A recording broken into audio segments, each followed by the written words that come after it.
In the autumn of 1749, a young man walked along the road from Paris to Vincennes to visit a friend in prison. The October heat pressed down on the dusty path. He carried a copy of the Mercure de France, and as he walked, he read. Somewhere along that road, he came upon a question posed by the Academy of Dijon for its annual prize essay. Has the restoration of the sciences and the arts contributed to the purification of morals? What happened next, by his own account, was something like a vision. He later wrote that all at once he felt his mind dazzled by 1,000 lights, that crowds of vivid ideas presented themselves with a force and a confusion that threw him into an inexpressible turmoil. He sat down under a tree, unable to walk further. When he rose, the front of his waistcoat was wet with tears he did not remember shedding. The man was Jean-Jacques Rousseau. He was 37 years old, largely unknown, and had spent most of his adult life drifting between occupations, cities, and patrons. Within a year, his answer to that question would make him the most controversial thinker in Europe. The answer he gave was no. Civilization had not improved humanity, it had corrupted it. This claim, delivered with passionate eloquence and furious moral conviction, would set the course of Rousseau's life and shape the trajectory of modern thought in ways that are still being reckoned with. But to understand why this answer carried such force, and why the man who gave it was so uniquely positioned to deliver it, we need to begin much earlier, in a small republic on the shores of Lake Geneva. Jean-Jacques Rousseau was born on June 28, 1712, in the city-state of Geneva, a fiercely independent Calvinist republic that prided itself on its civic virtue and its distance from the monarchies that surrounded it. His mother, Suzanne Bernard, died 9 days after his birth from complications of the delivery. Rousseau would carry this loss through his entire life, and he was not shy about connecting it to the suffering that followed.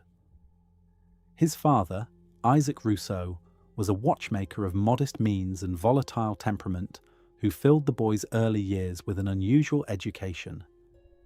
Together, father and son stayed up through the night reading novels and then the classical histories of Plutarch, tales of Roman virtue and republican heroism that impressed themselves deeply on the young Rousseau's imagination. He would later claim that these early readings gave him the spirit of a free man, a spirit he never entirely lost. When Rousseau was 10, his father fled Geneva after a quarrel that threatened legal consequences, leaving the boy in the care of relatives. Apprenticed to an engraver at 13, Rousseau found the work brutal and the master cruel. He later described how the experience taught him to lie, to dissemble, to covet what others had. He was learning, he believed, what the world does to a naturally good character when it subjects that character to coercion and humiliation. At 16, returning one evening to find the city gates of Geneva locked against him, he made a decision that would define his life. He did not wait for the gates to open. He walked away. What followed were years of wandering through Savoy, Piedmont, and the Italian-speaking cantons, years that Rousseau would later narrate with a vividness that borders on the novelistic. He converted to Catholicism in Turin, a conversion of convenience rather than conviction, and drifted through a series of menial employments. He was a lackey, a secretary, a tutor, a music copyist. He was often hungry, often dependent on the kindness of strangers, and often humiliated by the distance between his intellectual ambitions and his social position. The most significant figure of these wandering years was Madame de Warren, a Catholic convert and minor aristocrat living near Chambéry in Savoy. Rousseau arrived at her door when he was 16 and she was 28. She became his protector, his benefactor, and eventually his lover. He called her maman. Their relationship, which lasted intermittently for more than a decade, provided Rousseau with the closest thing to a stable home he had ever known. At her country house, Les Charmettes, he undertook the extraordinary project of educating himself, reading voraciously in philosophy, mathematics, literature, and music. He was largely self-taught, and the breadth and depth of his eventual learning is all the more remarkable for having been acquired without the guidance of formal institutions. He also taught himself music with a seriousness that would later yield both a successful opera, Le Devin du Village, and his contributions on musical theory to the Encyclopédie. Music remained throughout his life a source of income, solace, and identity. Even in his final years, when paranoia and isolation had consumed much of his world, he earned his living as a music copyist, and he took quiet pride in the neatness of his hand. By the early 1740s, Rousseau had made his way to Paris, the intellectual capital of Europe, and the beating heart of the movement that would come to be called the Enlightenment. Paris in this period was a city electrified by ideas. The great project of the age was the conquest of ignorance and superstition through the application of reason. The philosophes, as the leading thinkers styled themselves, gathered in the salons of wealthy hostesses and in the coffee houses of the left bank. They debated science, politics, religion, and art with an energy and a confidence that reflected their fundamental conviction that human beings, freed from the shackles of tradition and dogma, could build a better world through knowledge.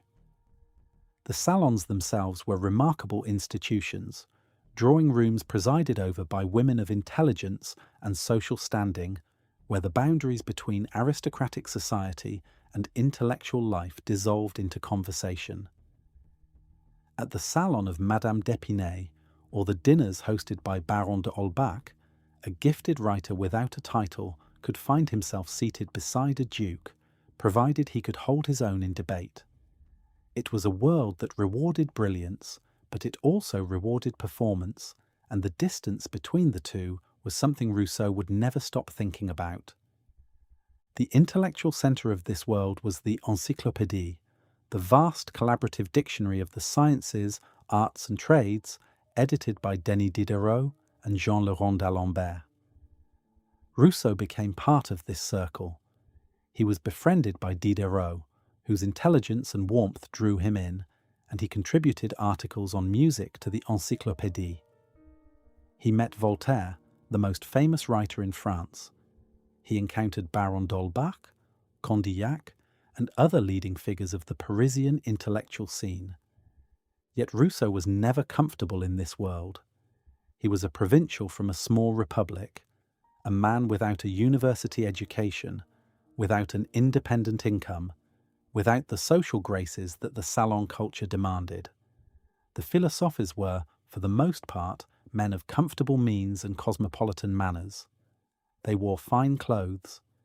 They spoke with practiced wit. They navigated the complex social hierarchies of Parisian society with an ease that Rousseau could never manage. He was awkward, he was sensitive, he was proud. He felt keenly the gap between his intelligence and his social position, between what he believed he deserved and what the world was prepared to give him. He later described himself as having been thrown into high society without possessing either its tone or its maxims, and unable to acquire them. This discomfort was not merely personal, it became philosophical. Rousseau began to see the polish and refinement of Parisian society not as signs of progress, but as masks concealing a deeper corruption. The wit of the salons seemed to him a performance designed to win approval rather than to pursue truth. The elaborate courtesy of the aristocratic world struck him as a system of mutual deception in which no one said what they meant and no one could be trusted. The philosophes themselves, for all their talk of liberty and reason, seemed to him more interested in their own reputations than in the genuine welfare of humanity. He was developing, in the crucible of his own social unease, the central insight that would animate his philosophy: that the refinement of civilization is not the same as moral improvement, and that it might in fact be its opposite. It was during these early Paris years that Rousseau began his relationship with Thérèse Levasseur, a young laundress of limited education whom he met in 1745.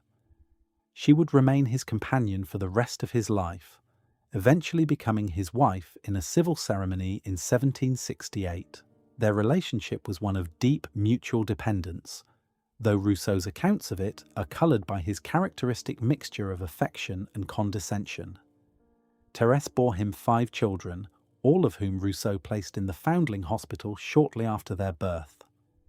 This fact, which Rousseau himself later disclosed in his Confessions, remains the most troubling episode in a life marked by many contradictions. The man who would write the most influential treatise on education in the 18th century abandoned his own children to an institution from which few emerged alive. He offered justifications: poverty, the unsuitability of his household, the conviction that the children would be better off raised by the state. None of these justifications have been found persuasive by posterity, and Rousseau himself appears to have known it. In the Confessions, he calls the decision the greatest of all his faults. The visit to Diderot at Vincennes, where this chapter began, occurred because Diderot had been imprisoned for publishing a work that offended the authorities. Rousseau made the journey on foot, and it was during one of these walks that he read the Dijon Academy's question. His response, the Discourse on the Arts and Sciences, argued with startling force that the progress of knowledge had not made human beings more virtuous, but less so. He won the prize in 1750, and the essay's publication made him instantly famous and instantly controversial. The paradox was exquisite. A man who depended on the patronage of the wealthy was denouncing the culture that sustained him. A contributor to the great Encyclopédie was arguing that the entire enterprise of Enlightenment learning was morally suspect. Rousseau's relationship with wealth and patronage would remain uncomfortable for the rest of his life. He accepted gifts and lodgings from aristocratic benefactors while insisting on his independence from them, a tension that fed both his creativity and his growing sense of persecution. What set Rousseau apart from nearly every other thinker of his age was the marriage of personal experience and philosophical argument. He did not arrive at his critique of civilization through abstract reasoning alone. He had lived it. He had felt the sting of inequality in the homes of the wealthy where he served as a lackey. He had experienced the corrupting pressure of a society that valued appearance over substance. He had watched himself become, in the salons of Paris, someone other than who he believed himself to be. His philosophy was, in a sense, an attempt to understand his own life, to find in the story of human civilization an explanation for the suffering and the inauthenticity that he had experienced in his own person. This is what gives his writing its extraordinary emotional power. He is not a detached observer of the human condition. He is a participant, a witness, a man writing from the centre of his own pain. Rousseau's personality was, by nearly all accounts, difficult. He was proud, easily offended, quick to perceive slights where none were intended, and capable of turning on friends with devastating suddenness. He was also capable of extraordinary warmth, of a generosity of spirit that could move those around him to tears. He was, in short, a man of extremes. His defenders have attributed his paranoia to the genuine persecution he later suffered. His critics have seen it as a deep character flaw that was present long before anyone gave him reason to feel persecuted.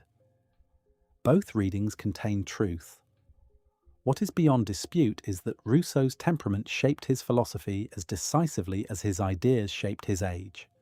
He thought with his emotions as much as with his intellect, and this fusion of feeling and argument is what makes his work both so compelling and so dangerous. By the early 1750s, the essential elements of Rousseau's world were in place. He had the biography of an outsider, motherless, self-taught, provincial, uncomfortable among the powerful and the polished. He had the philosophical conviction that civilization was a story of decline rather than progress. He had the emotional intensity to pursue that conviction to its most radical conclusions.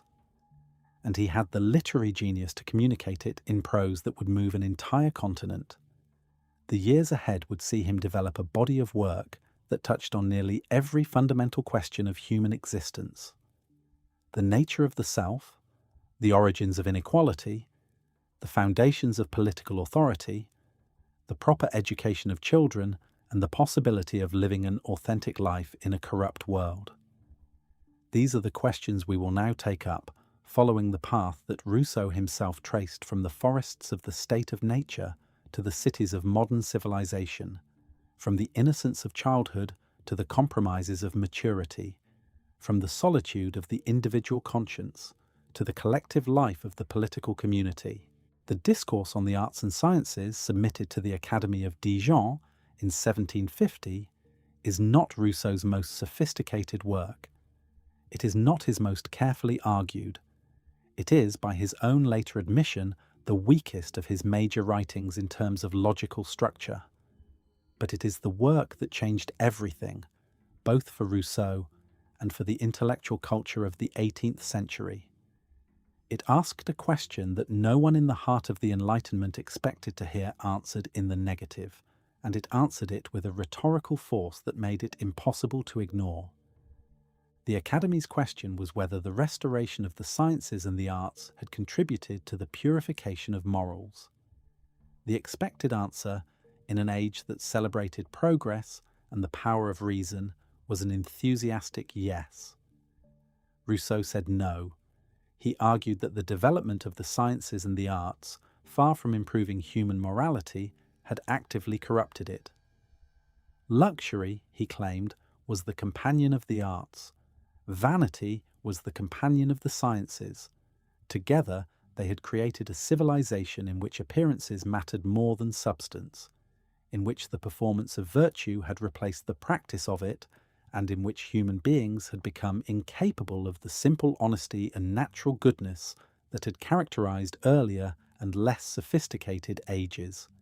The argument of the first discourse, as it came to be known, proceeds through a series of historical examples that Rousseau deploys with more passion than precision. He points to ancient Egypt, Greece, and Rome, arguing that each civilization declined morally as its arts and sciences flourished. Sparta, which famously disdained learning and luxury in favor of military discipline and civic virtue, stands as his model of a healthy society. Athens, brilliant and culturally productive, represents the corruption that follows from intellectual refinement. Rome conquered the world when it was simple and virtuous, but fell when wealth and learning softened its character. The pattern Rousseau traces is consistent. Wherever knowledge advances, morality retreats. Rousseau extends his survey beyond the ancient world.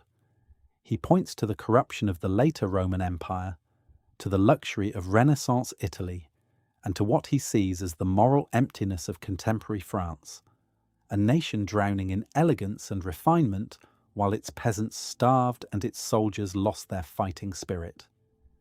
He draws a contrast with the supposedly uncorrupted peoples of the ancient world who valued courage and simplicity over learning and sophistication. He even invokes the early Christians, arguing that their moral strength came from their simplicity and their indifference to worldly knowledge. These historical claims are, by modern standards, highly selective. Rousseau is painting with a broad brush, and his portrait of Sparta omits the brutality of its social system, including the subjugation of the Helots, while his portrait of Athens ignores the genuine moral seriousness of Socrates and Plato. His reading of history serves his rhetorical purposes rather than the demands of careful scholarship. But the power of the first discourse does not rest on the accuracy of its historical examples.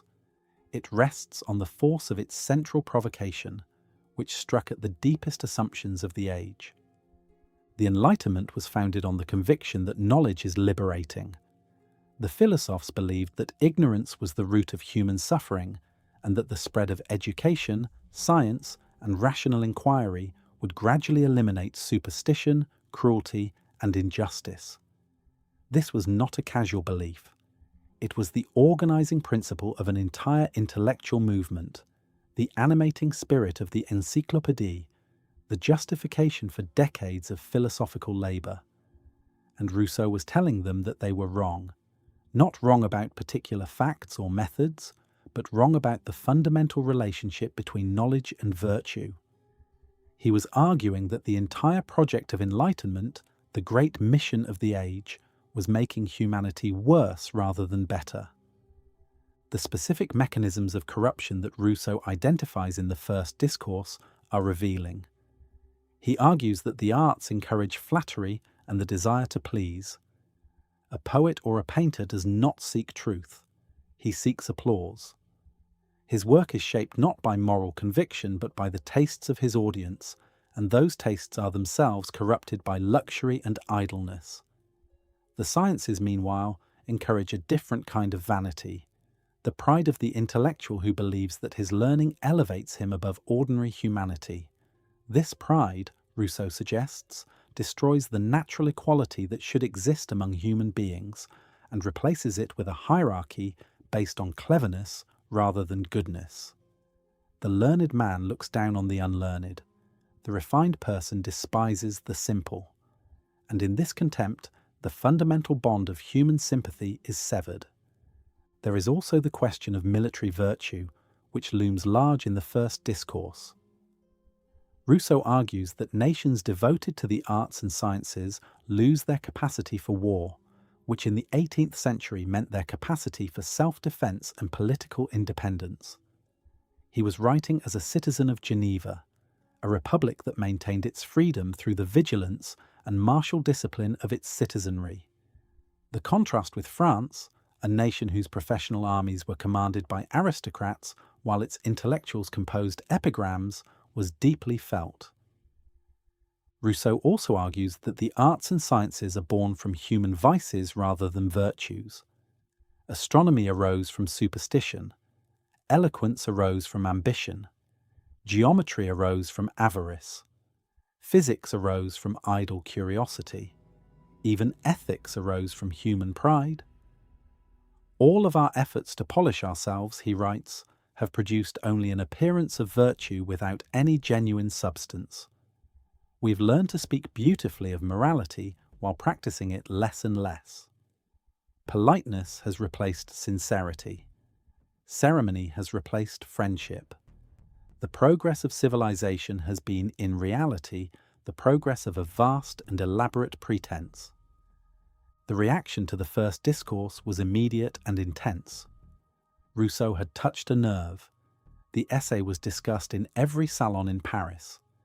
It drew responses from some of the most prominent intellectuals of the age, including the Polish king Stanislaw Leszczynski and the naturalist Charles Bonnet, and Rousseau found himself engaged in a series of public debates that only increased his fame.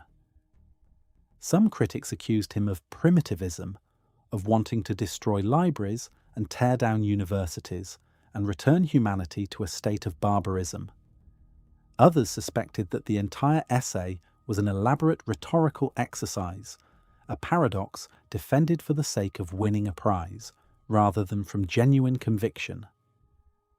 Diderot himself may have encouraged Rousseau to take the contrarian position, though the question of how much of the argument was originally Diderot's and how much was Rousseau's has never been settled, and probably never will be. What is clear is that the ideas expressed in the first discourse, whatever their origin in conversation, became the foundation of everything Rousseau would write thereafter. He did not abandon his thesis after winning the prize. He spent the rest of his life deepening it, refining it, and living by its consequences. Rousseau denied the charge of primitivism in his replies, insisting that he was not opposing knowledge itself, but rather the moral consequences of its pursuit in a corrupt society. He was not calling for a return to ignorance. He was calling for an honest examination of the price that civilization exacts from the human soul. Voltaire's response was characteristically sharp. After reading the second discourse a few years later, he wrote to Rousseau that no one had ever used so much intelligence to try to make us stupid, and that reading the work made him want to walk on all fours. The remark was witty and cutting, but it also revealed something important about the gulf between the two men. Voltaire was the supreme representative of the Enlightenment faith in progress through reason. He had spent his career fighting superstition, injustice, and cruelty with the weapons of wit and knowledge.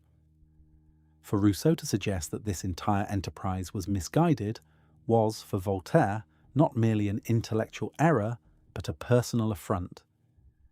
The quarrel between Rousseau and Voltaire, which would deepen over the years into one of the most famous intellectual rivalries in European history, was not merely a clash of personalities. It was a clash of visions, a fundamental disagreement about whether the light of reason was leading humanity toward freedom or toward a new and more insidious form of enslavement. What the first discourse reveals, when read carefully, is not a simple rejection of knowledge, but a deeply ambivalent meditation on the relationship between intellectual progress and moral character. Rousseau is not arguing that ignorance is bliss. He is arguing that knowledge in the absence of virtue becomes a tool of domination and self-deception.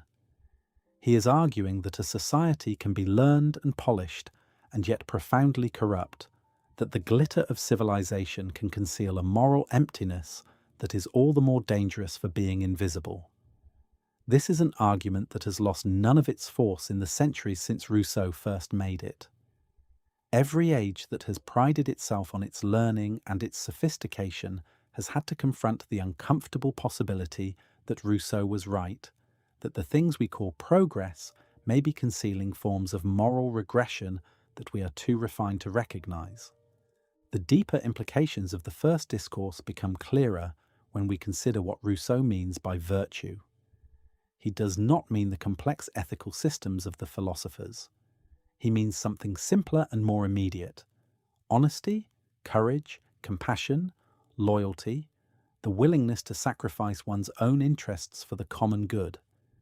These are the virtues of simple societies, of communities where people live close to one another and depend on one another for survival. They are the virtues that Rousseau associated with his native Geneva, with the idealized Sparta of his imagination, and with the rural communities where he always felt more at home than in the salons of Paris.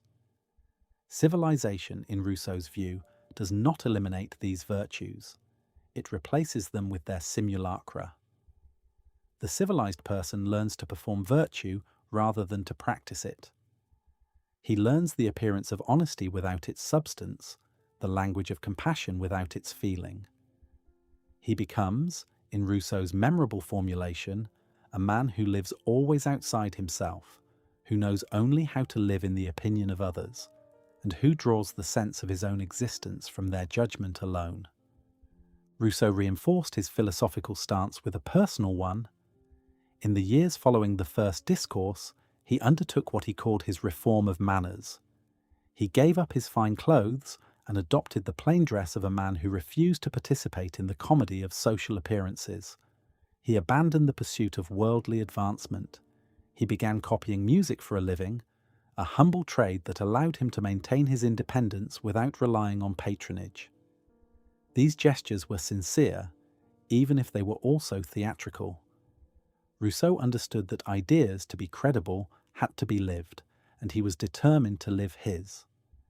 This critique of inauthenticity, of the gap between appearance and reality in social life, would become one of the defining themes of Rousseau's philosophy.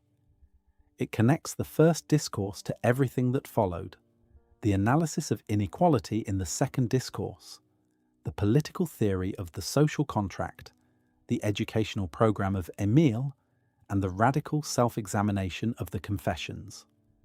In each of these works, Rousseau returns to the question that first seized him on the road to Vincennes. What has civilization done to us, and what have we lost in the process of becoming civilized?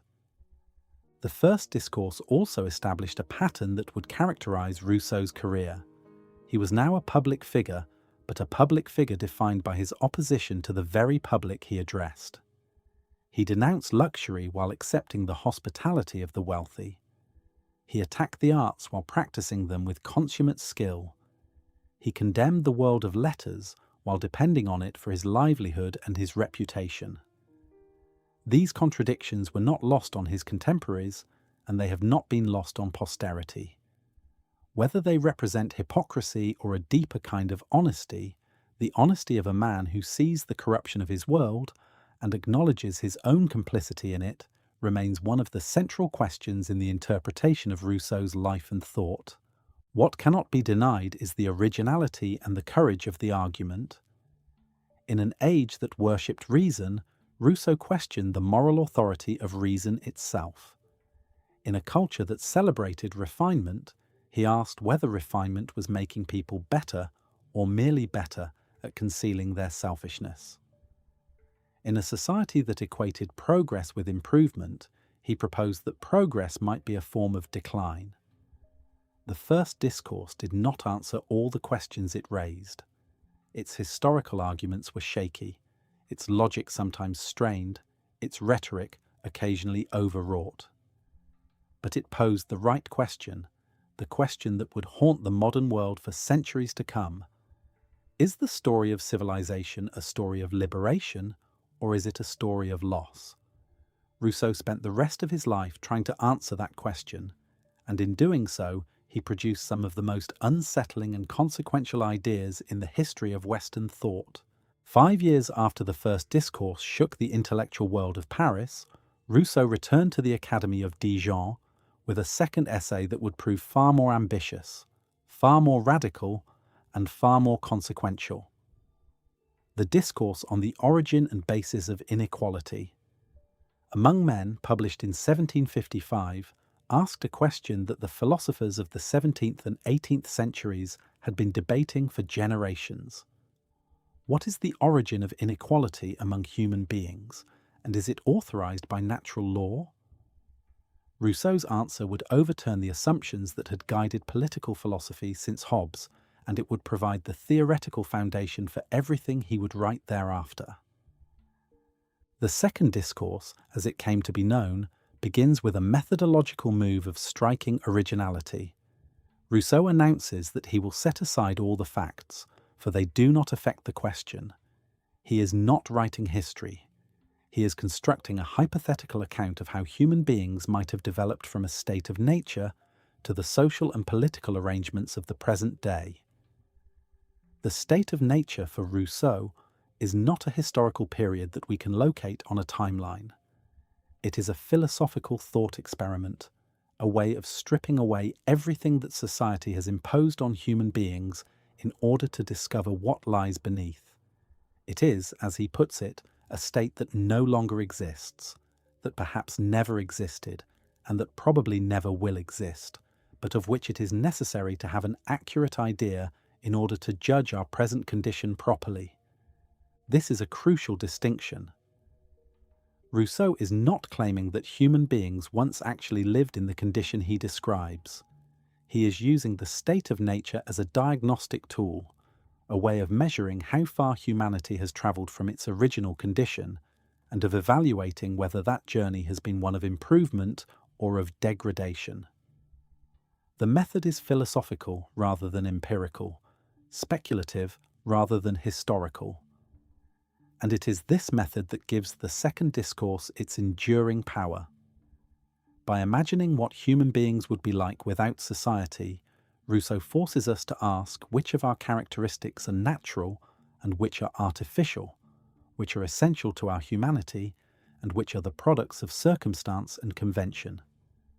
The portrait Rousseau paints of natural humanity is remarkable for its simplicity and its gentleness. Unlike Hobbes, who had described the state of nature as a war of all against all, a condition of perpetual fear and violence in which human life was solitary, poor, nasty, brutish, and short, Rousseau imagines a very different scene. Natural human beings, in his account, are solitary but not violent. They wander through the forests, satisfying their simple physical needs with the abundance that nature provides. They eat, they sleep, they mate. They have no language, no society, no property, no lasting relationships. They are healthy, strong, and self-sufficient. They are also, crucially, peaceful. They have no reason to harm one another because they have no competition for scarce resources, no envy, no desire for domination. They are, in a word, innocent. This innocence is not the same as moral goodness. Natural human beings, in Rousseau's account, are not virtuous because virtue requires the capacity for moral reasoning that only develops in society. They are rather pre-moral. They exist below the threshold of good and evil. They have no concepts of right and wrong, no sense of justice or injustice. What they have instead are two natural sentiments that precede the development of reason. The first is amour de soi, a term that Rousseau uses to describe the natural instinct of self-preservation. This is not selfishness. It is the simple, unreflective desire to maintain one's own existence, a drive that every living creature shares. It is moderate, proportionate to one's actual needs, and it does not require the diminishment of others for its satisfaction. A natural human being desires food when hungry, warmth when cold, rest when tired. These desires are easily met, and once they are met, the desire subsides. The second natural sentiment is compassion, or what Rousseau calls pitié. This is the instinctive revulsion that every sentient being feels at the sight of another's suffering. Rousseau argues that compassion is not a product of reason or culture. It is a natural feeling, prior to all reflection, that even animals display. A horse will avoid stepping on a living body. A mother will instinctively reach out to protect a child in danger, whether or not the child is her own. This natural compassion serves, in the state of nature, as a check on the potential aggressiveness of amour de soi. It moderates the pursuit of self-interest by making us averse to causing unnecessary harm. Together, amour de soi and natural compassion produce a being that is neither heroically good nor dangerously evil, but simply indifferent to harm and inclined toward a quiet, solitary existence. The contrast with Hobbes is fundamental. Hobbes had argued that human beings in the state of nature are driven by a restless desire for power, that they are naturally competitive, suspicious, and aggressive, and that only the authority of an absolute sovereign can prevent them from destroying one another. Rousseau considers this portrait a projection of civilized humanity onto natural humanity. The competitive, anxious, power-hungry creature that Hobbes describes is not natural man but social man, a being already corrupted by the institutions and the psychology of civilized life. Hobbes, in Rousseau's view, made the fundamental error of taking the effects of society for the causes, of attributing to nature what was in fact the product of culture. The violence and the competition that Hobbes observed in human life were real, but they were symptoms of corruption, not expressions of nature. Locke, the other great social contract theorist, fares somewhat better in Rousseau's estimation, but not much. Locke had argued that human beings in the state of nature possess natural rights, including the right to property, and that they form political societies to protect those rights. Locke's natural man is already a rational, sociable, property-owning creature, a figure that Rousseau would regard as already deeply shaped by the conventions of civilized life. Rousseau challenges the assumption that property exists in the state of nature at all. Property, for Rousseau, is an invention, perhaps the most consequential invention in human history. The transition from the state of nature to civil society begins with the act of enclosure. The most famous passage in the second discourse imagines this moment with devastating clarity.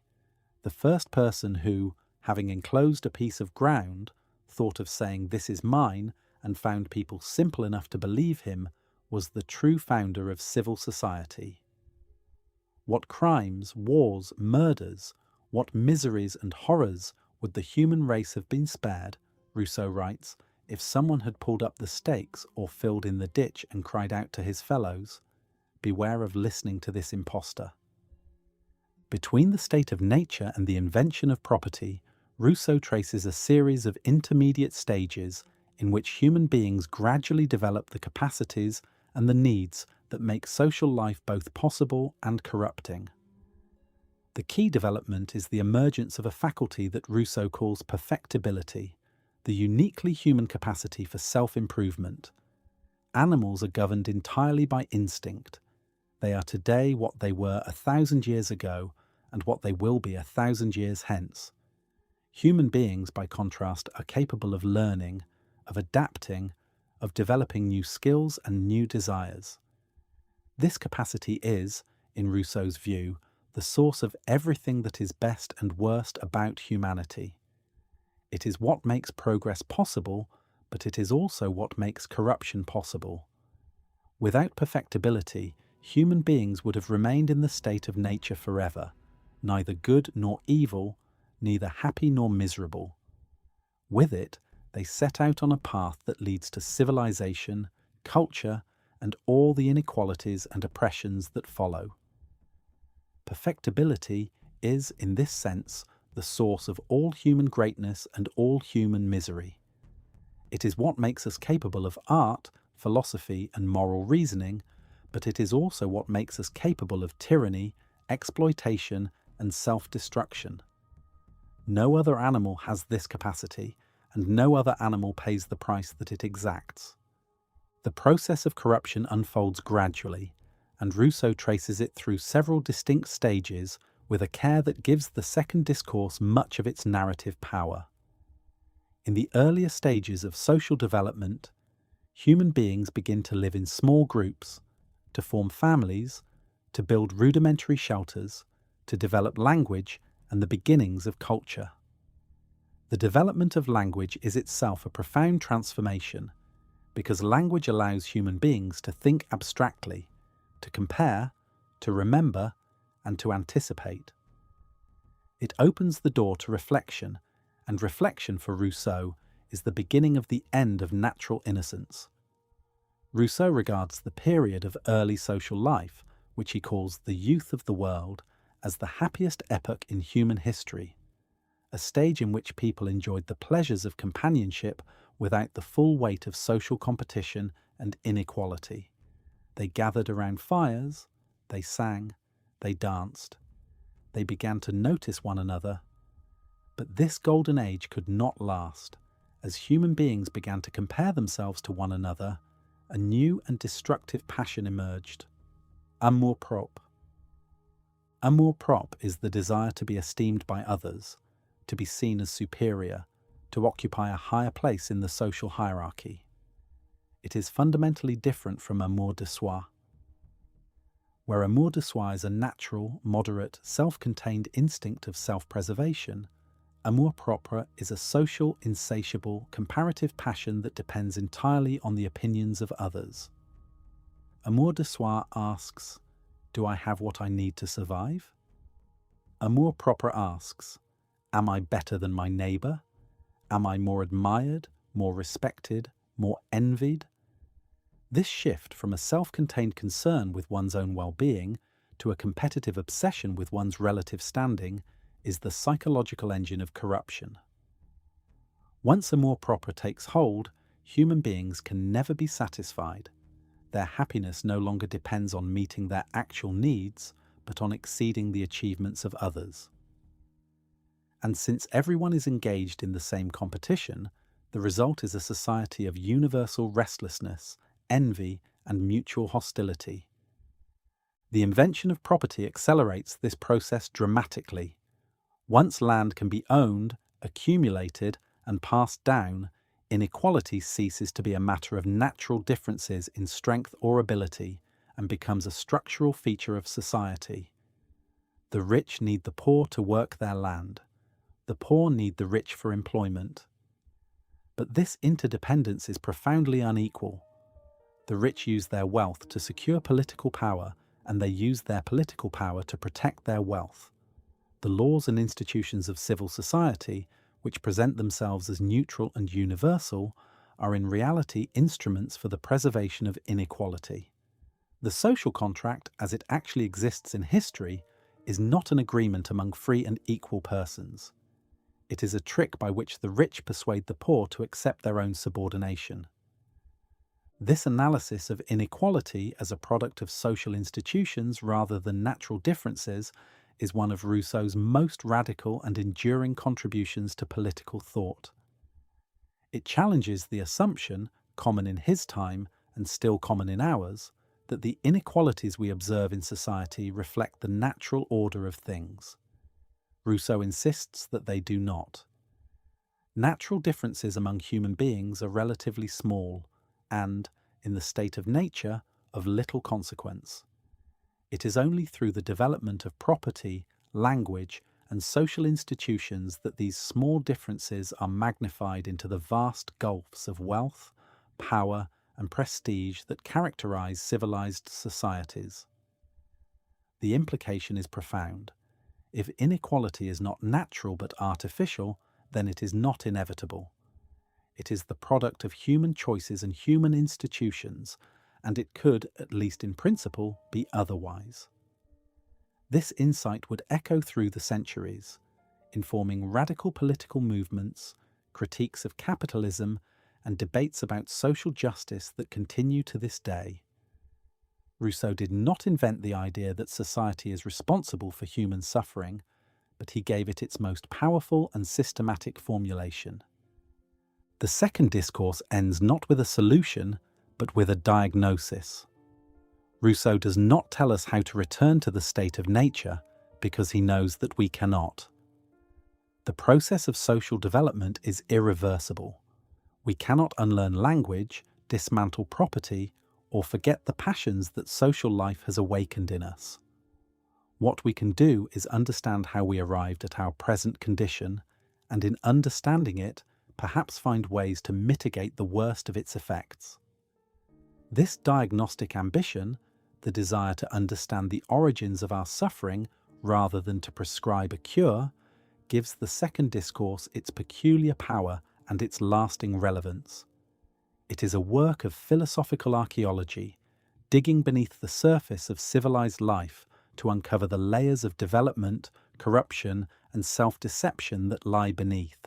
The question it leaves us with is not how to go back, but how to go forward with our eyes open to the costs of the world we have built.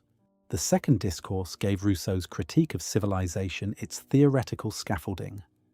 But the argument rests on a set of psychological claims that deserve closer examination, because it is in his account of human motivation, feeling, and moral development that Rousseau makes some of his most original and most enduring contributions. Rousseau is, above all else, a moral psychologist. His deepest insights concern not the structure of society, but the structure of the soul, the inner landscape of desire, comparison, and self-deception that makes social corruption possible in the first place. Natural compassion or pity occupies a central place in this psychology. Rousseau argues that compassion is not a product of civilization, not a learned behavior, not a moral achievement.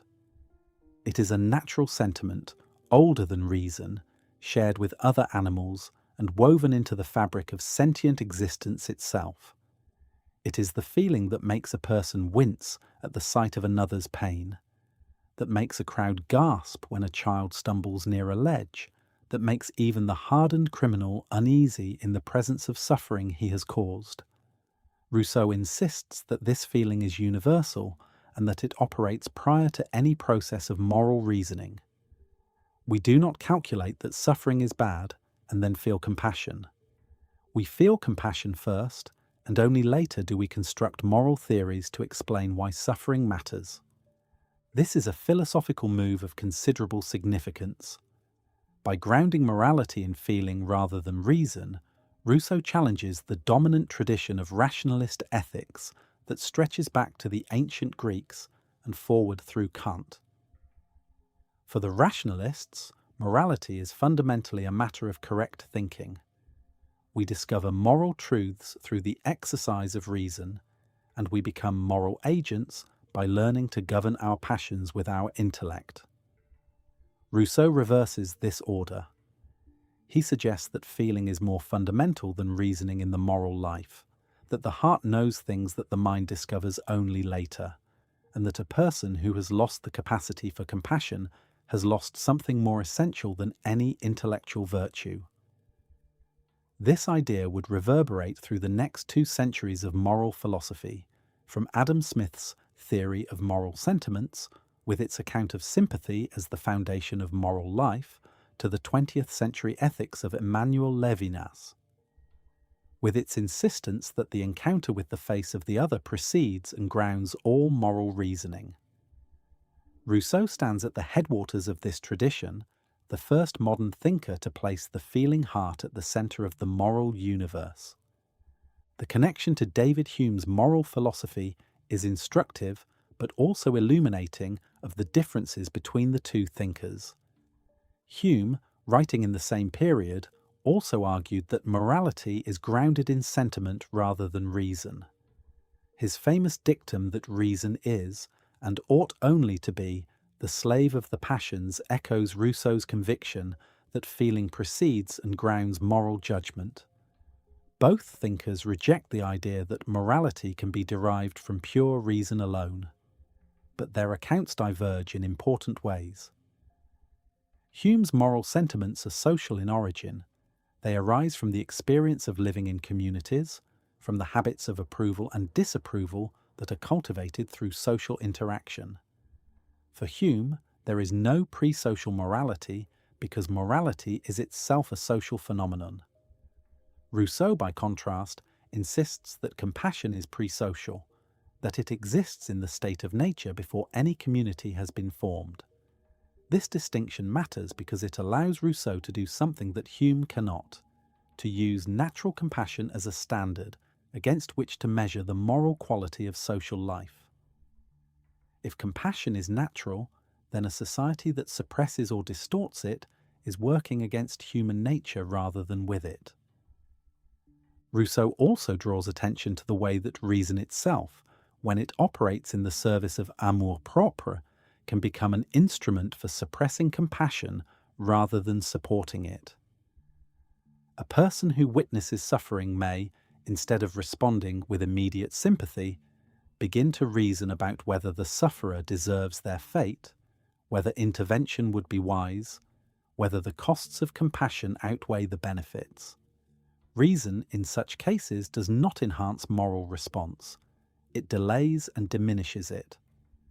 Rousseau famously writes that it is reason that engenders amour-propre and reflection that strengthens it, that it is philosophy that isolates a man from others and leads him to say in secret, at the sight of a suffering person, "Perish if you will, I am safe."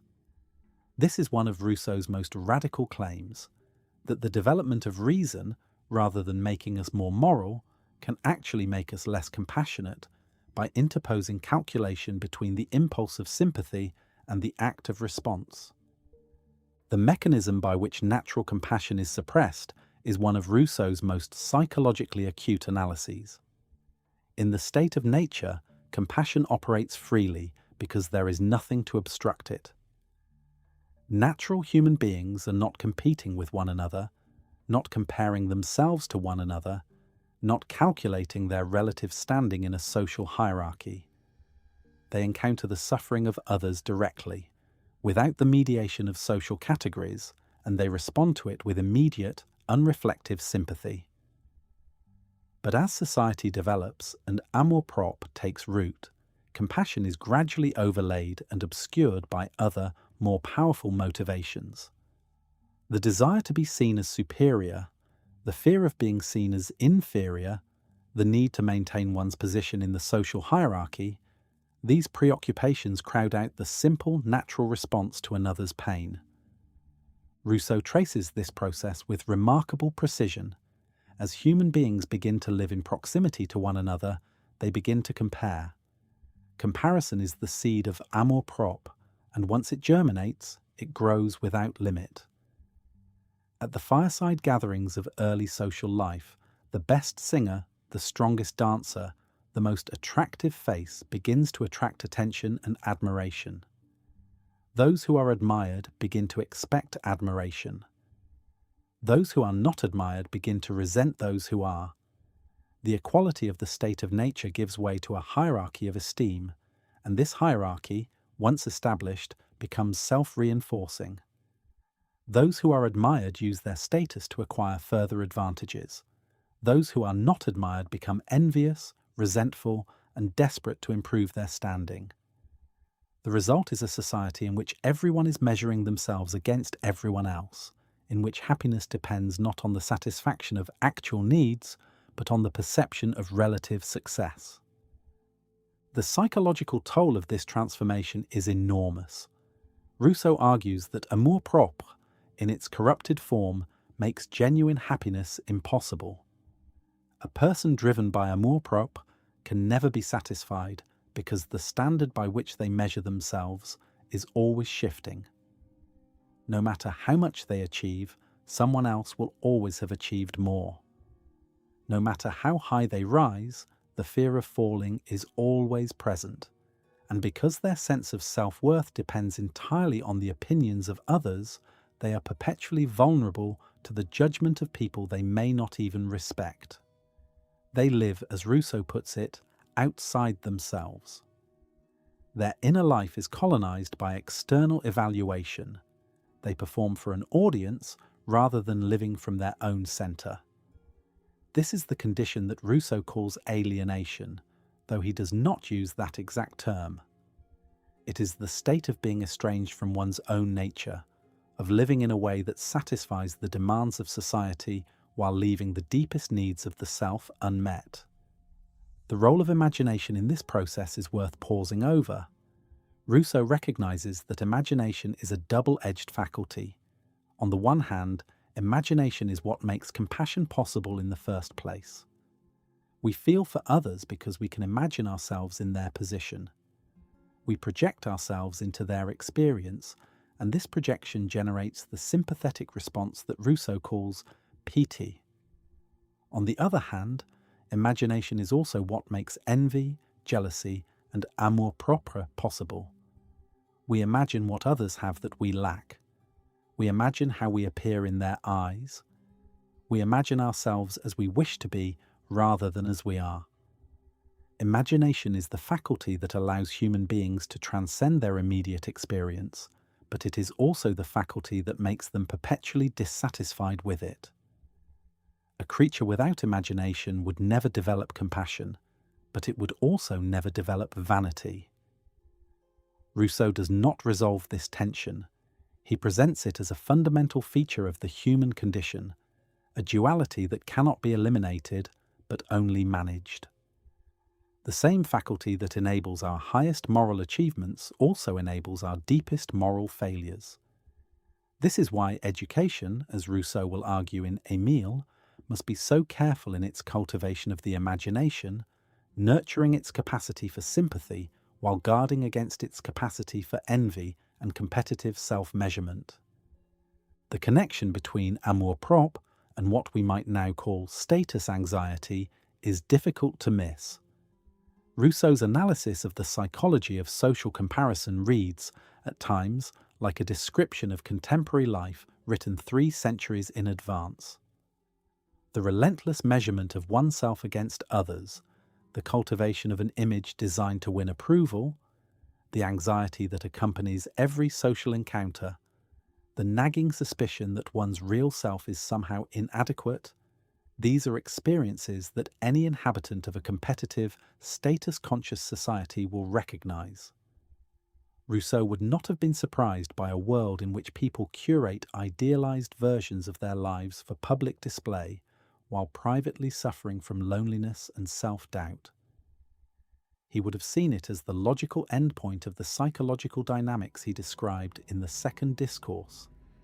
The specific technologies change, but the underlying mechanism remains the same: the transformation of natural, self-contained contentment into an endless, anxious quest for external validation. Rousseau understood that this quest is not merely uncomfortable, it is self-defeating. The more desperately we seek the approval of others, the less capable we become of knowing what we ourselves actually want or need. We lose contact with amour de soi, the quiet, reliable compass of natural self-love, and we are left navigating by the shifting, unreliable signals of amour-propre. The result is not merely unhappiness, it is a kind of spiritual homelessness, a condition of being perpetually displaced from one's own inner life. But it is important to note that Rousseau does not regard amour-propre as entirely negative. In its moderate form, the desire for recognition and esteem can motivate moral development and genuine achievement. A person who wants to be respected by others has a reason to behave well, to develop their talents, to contribute to the common good. The problem arises when amour-propre becomes inflamed, when the desire for recognition overwhelms all other motivations and becomes an end in itself. Inflamed amour-propre turns the desire to be respected into the need to dominate, the wish for recognition into the demand for submission. It is the difference between wanting to be a good citizen and wanting to be a king, between hoping to be admired for one's virtues and needing to be envied for one's possessions.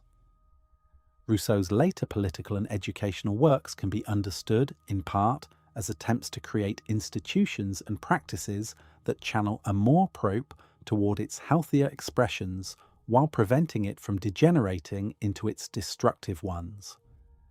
The distinction between moderate and inflamed amour-propre is one that later scholars, particularly Nicholas Dent and Frederick Neuhauser, have emphasized as essential to understanding Rousseau's thought. Without it, Rousseau appears to be a simple primitivist who wants to abolish society and return to the woods. With it, he emerges as a more nuanced thinker who recognizes that social life is both inevitable and potentially valuable, but only if its psychological effects can be kept within bounds that do not destroy the natural sentiments on which genuine morality depends. The implications of Rousseau's moral psychology extend far beyond his own century. By arguing that the roots of human suffering lie not in some innate depravity, but in the distortions imposed by social institutions and social comparison, Rousseau opened the door to a radically different way of thinking about morality, politics, and education.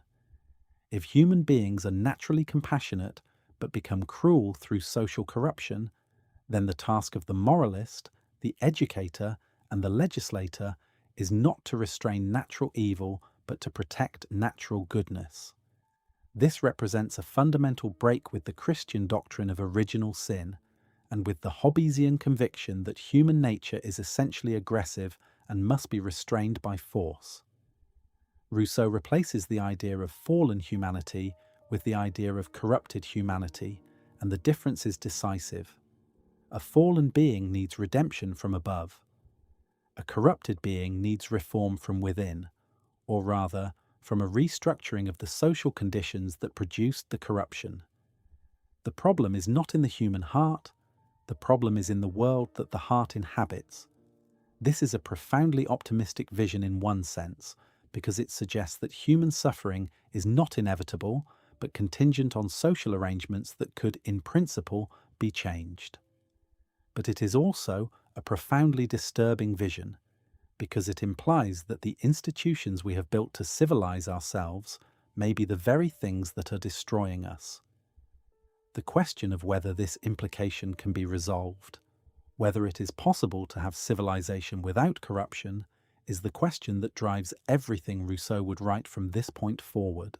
If the second discourse was Rousseau's diagnosis, the social contract was his attempt at a prescription. Published in 1762, it opens with one of the most famous sentences in the history of political thought. Man is born free, and everywhere he is in chains. The sentence captures the central paradox of Rousseau's philosophy.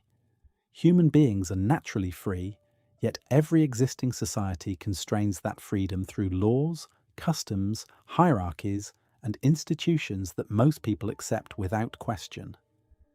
The task of the social contract is to determine whether there is a form of political association that can be legitimate, one that binds its members without enslaving them, that creates obligations without destroying freedom. This is not the same question that earlier social contract theorists had asked. Hobbes had asked how sovereign authority could be established to prevent the chaos of the state of nature. His answer was the absolute sovereign, a ruler to whom the people surrender their natural rights in exchange for security. Locke had asked how political authority could be limited to protect individual rights, especially the right to property. His answer was constitutional government, a system of checks and balances designed to prevent the abuse of power. Rousseau asks a different and more radical question. He wants to know whether political authority can be constructed in such a way that obedience to the law is compatible with genuine freedom. He wants, as he puts it, to find a form of association that defends and protects the person and goods of each associate with the common force of all, and in which each, while uniting with all, nevertheless obeys only himself and remains as free as before. The solution Rousseau proposes is the social contract, but his version of the contract is fundamentally different from those of his predecessors. In Rousseau's account, the social contract is not a transfer of rights from the people to a sovereign. It is a mutual agreement among all the members of a community to subordinate their individual wills to the collective will of the whole. Each person gives himself entirely to the community, along with all of his rights, and in return receives the protection and the collective power of the entire association. Because the terms are the same for everyone, and because everyone gives up everything, no one has any interest in making the conditions burdensome for others. The social contract creates a collective body, a public person, that Rousseau calls the sovereign. The sovereign is not a king or a parliament. It is the community itself, acting together through the exercise of what Rousseau calls the general will. The general will is the most important and the most contested concept in all of Rousseau's political philosophy. Understanding what Rousseau means by it is essential to understanding everything else in the social contract. The general will is not the same as the will of all.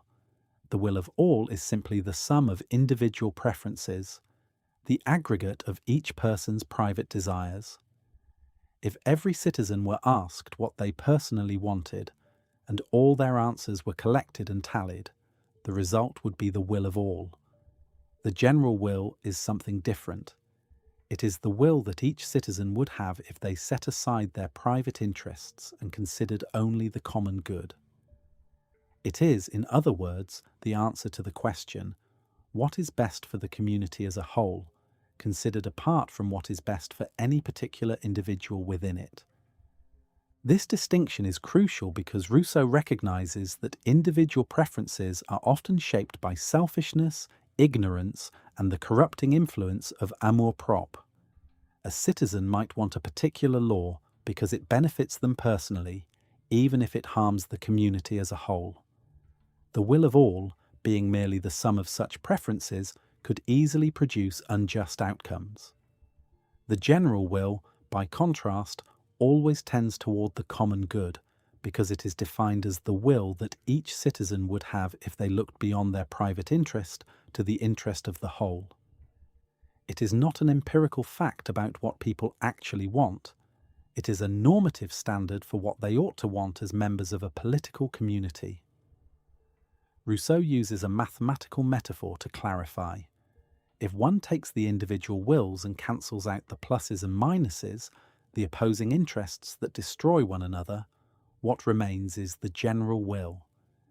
It is the residue of common interest that survives when private interests are stripped away. This metaphor suggests a process of abstraction, a distillation of what is truly shared from what is merely particular. But it also raises the question of who performs this distillation and by what method, a question that Rousseau answers with more confidence than clarity. How is the general will to be discovered? Rousseau's answer is through a process of collective deliberation in which each citizen considers the common good and votes accordingly. He insists that for this process to work, certain conditions must be met. There must be no factions or partial associations within the community, because factions distort the deliberative process by organizing private interests into collective blocks that overwhelm the voices of individual citizens. Each citizen must vote according to their own judgment of the common good, not according to the dictates of a party or a leader. And the community must be small enough that every citizen can participate directly in the process of legislation. Rousseau is profoundly skeptical of representative government. He argues that sovereignty cannot be delegated. The moment the people elect representatives to make laws on their behalf, they cease to be free. Legislative authority must remain in the hands of the people themselves, exercised directly through periodic assemblies. The concept of popular sovereignty that emerges from this argument is radical, even by modern standards. Rousseau is not merely arguing that the people should have a voice in government. He is arguing that the people are the government, that there is no legitimate political authority other than the people acting collectively through the general will. The executive power, what Rousseau calls the government, is merely an agent of the sovereign, appointed to carry out the decisions that the people have made. If the government exceeds its mandate or acts against the general will, it can and should be replaced. No monarch, no parliament, no institution of any kind has a right to rule except insofar as it expresses the will of the people. This is a vision of political life that would inspire revolutionaries, democrats, and radicals for centuries. It is worth noting that Rousseau was influenced in this thinking by his own experience of Geneva, or at least by his idealized memory of it. Geneva was a small republic in which citizens participated directly in the governance of their community. Rousseau dedicated the second discourse to the Republic of Geneva, praising it as a model of the kind of political community he admired. The reality of Genevan politics was considerably more complex and less democratic than Rousseau's tribute suggests, but the ideal of a self-governing community of free and equal citizens remained central to his political vision throughout his life. There is another dimension of the social contract that deserves attention: Rousseau's concept of civil religion. He argues that every well-ordered state needs a set of simple religious beliefs that all citizens affirm, not because these beliefs are metaphysically true, but because they are necessary for social cohesion. The articles of this civil faith include the existence of a powerful, benevolent deity, the reality of an afterlife, the sanctity of the social contract, and the rejection of religious intolerance. Citizens who refuse to accept these articles may be banished from the state. Citizens who affirm them publicly but violate them in practice may be punished with death. This proposal has struck many readers as deeply inconsistent with Rousseau's emphasis on freedom and tolerance. It seems to subordinate individual conscience to collective authority in exactly the way that the rest of the social contract seeks to avoid. Rousseau appears to recognize the tension, but he does not resolve it. He seems to believe that without some shared religious foundation, the bonds of civic life will dissolve into selfishness and factionalism. The relationship between Rousseau's social contract and Locke's deserves careful examination, because the differences illuminate the distinctive character of Rousseau's political thought. For Locke, the social contract is an agreement to protect pre-existing natural rights, especially the right to property. Individuals enter civil society with their rights intact and surrender only enough of their natural freedom to make collective security possible. The resulting government is limited. It exists to serve the interests of the individuals who created it, and if it fails in this task, the people have a right to overthrow it. Rousseau's social contract is far more demanding. It requires each individual to alienate all of their rights to the community. There is no residual sphere of individual freedom that the collective cannot touch. In Locke's system, the individual retains certain rights against the state. In Rousseau's system, the individual and the state are, in principle, identical. The citizen is the state, and the state is the citizen. This means that obedience to the law is not a sacrifice of freedom, but an expression of it, because the citizen is obeying laws that they themselves have made. But it also means that there is no private sphere that the general will cannot reach, and this implication has troubled readers from Rousseau's own time to the present day. The social contract is, by design, a work of ideal theory. Rousseau acknowledges that the conditions necessary for a legitimate political order may be extremely difficult to realize in practice. The community must be small, the citizens must be virtuous, the general must be correctly identified, factions must be prevented. The legislator, a semi-mythical figure whom Rousseau introduces as the founder of political communities, must be wise enough to design institutions that shape the character of the citizens without coercing them. These conditions are so demanding that some commentators have read the social contract as a deliberately utopian text, a description of what politics ought to be rather than a blueprint for what it can be. The figure of the legislator is particularly puzzling. He is not a ruler, but a designer of constitutions, a figure of extraordinary wisdom who can perceive the passions of the people without experiencing them, who has no relationship with human happiness, but is willing to devote himself to creating the conditions under which others can achieve it. Rousseau seems to have in mind figures like Moses, Lycurgus, and the great lawgivers of antiquity, men who shaped entire peoples through the force of their wisdom. The legislator cannot compel. He can only persuade, and he must do so without recourse to ordinary argument, since the people he is addressing are not yet ready to understand the reasons for his proposals. He must therefore appeal to divine authority, claiming that his laws come from the gods. This is a remarkable admission. Even in his ideal state, Rousseau acknowledges that reason alone may not be sufficient to establish legitimate political order. Others have read it as something more dangerous. The insistence that the general will is always right, combined with the admission that citizens may not always know what the general will actually is, creates a space for authoritarian interpretation.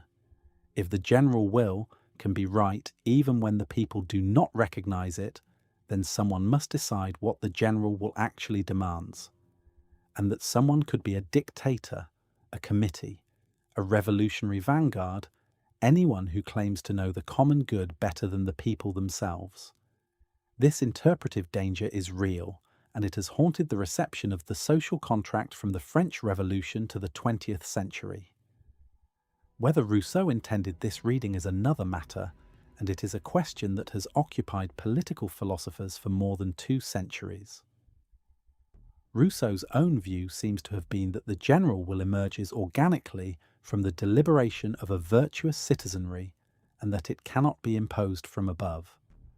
But the gap between this ideal and any actual political practice leaves room for dangerous appropriations of the concept. What remains powerful about the social contract, regardless of these interpretive difficulties, is its insistence that political legitimacy rests on consent, that the people are the ultimate source of political authority, and that no government can rightfully claim the obedience of citizens who have not freely agreed to its terms. These principles are now so widely accepted in democratic societies that it is easy to forget how revolutionary they were when Rousseau first articulated them. In an age of absolute monarchs who claim to rule by divine right, the idea that sovereignty belongs to the people was not an abstraction. It was a provocation, an invitation to revolution, a philosophical bomb placed at the foundations of the old regime. Montesquieu had already argued for the separation of powers and the rule of law, but Rousseau went further. He did not merely argue for better government.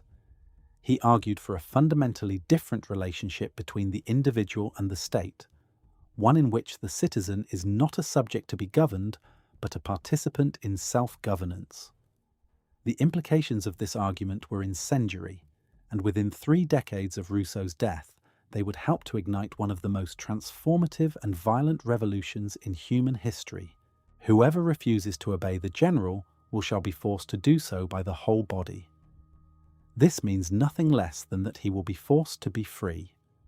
These words, appearing early in the social contract, have been the subject of more debate, more outrage, and more interpretive labour than perhaps any other sentence Rousseau ever wrote. They seem to contain a fundamental contradiction. How can a person be forced to be free? Is this not an oxymoron, a betrayal of the very freedom that Rousseau claims to defend?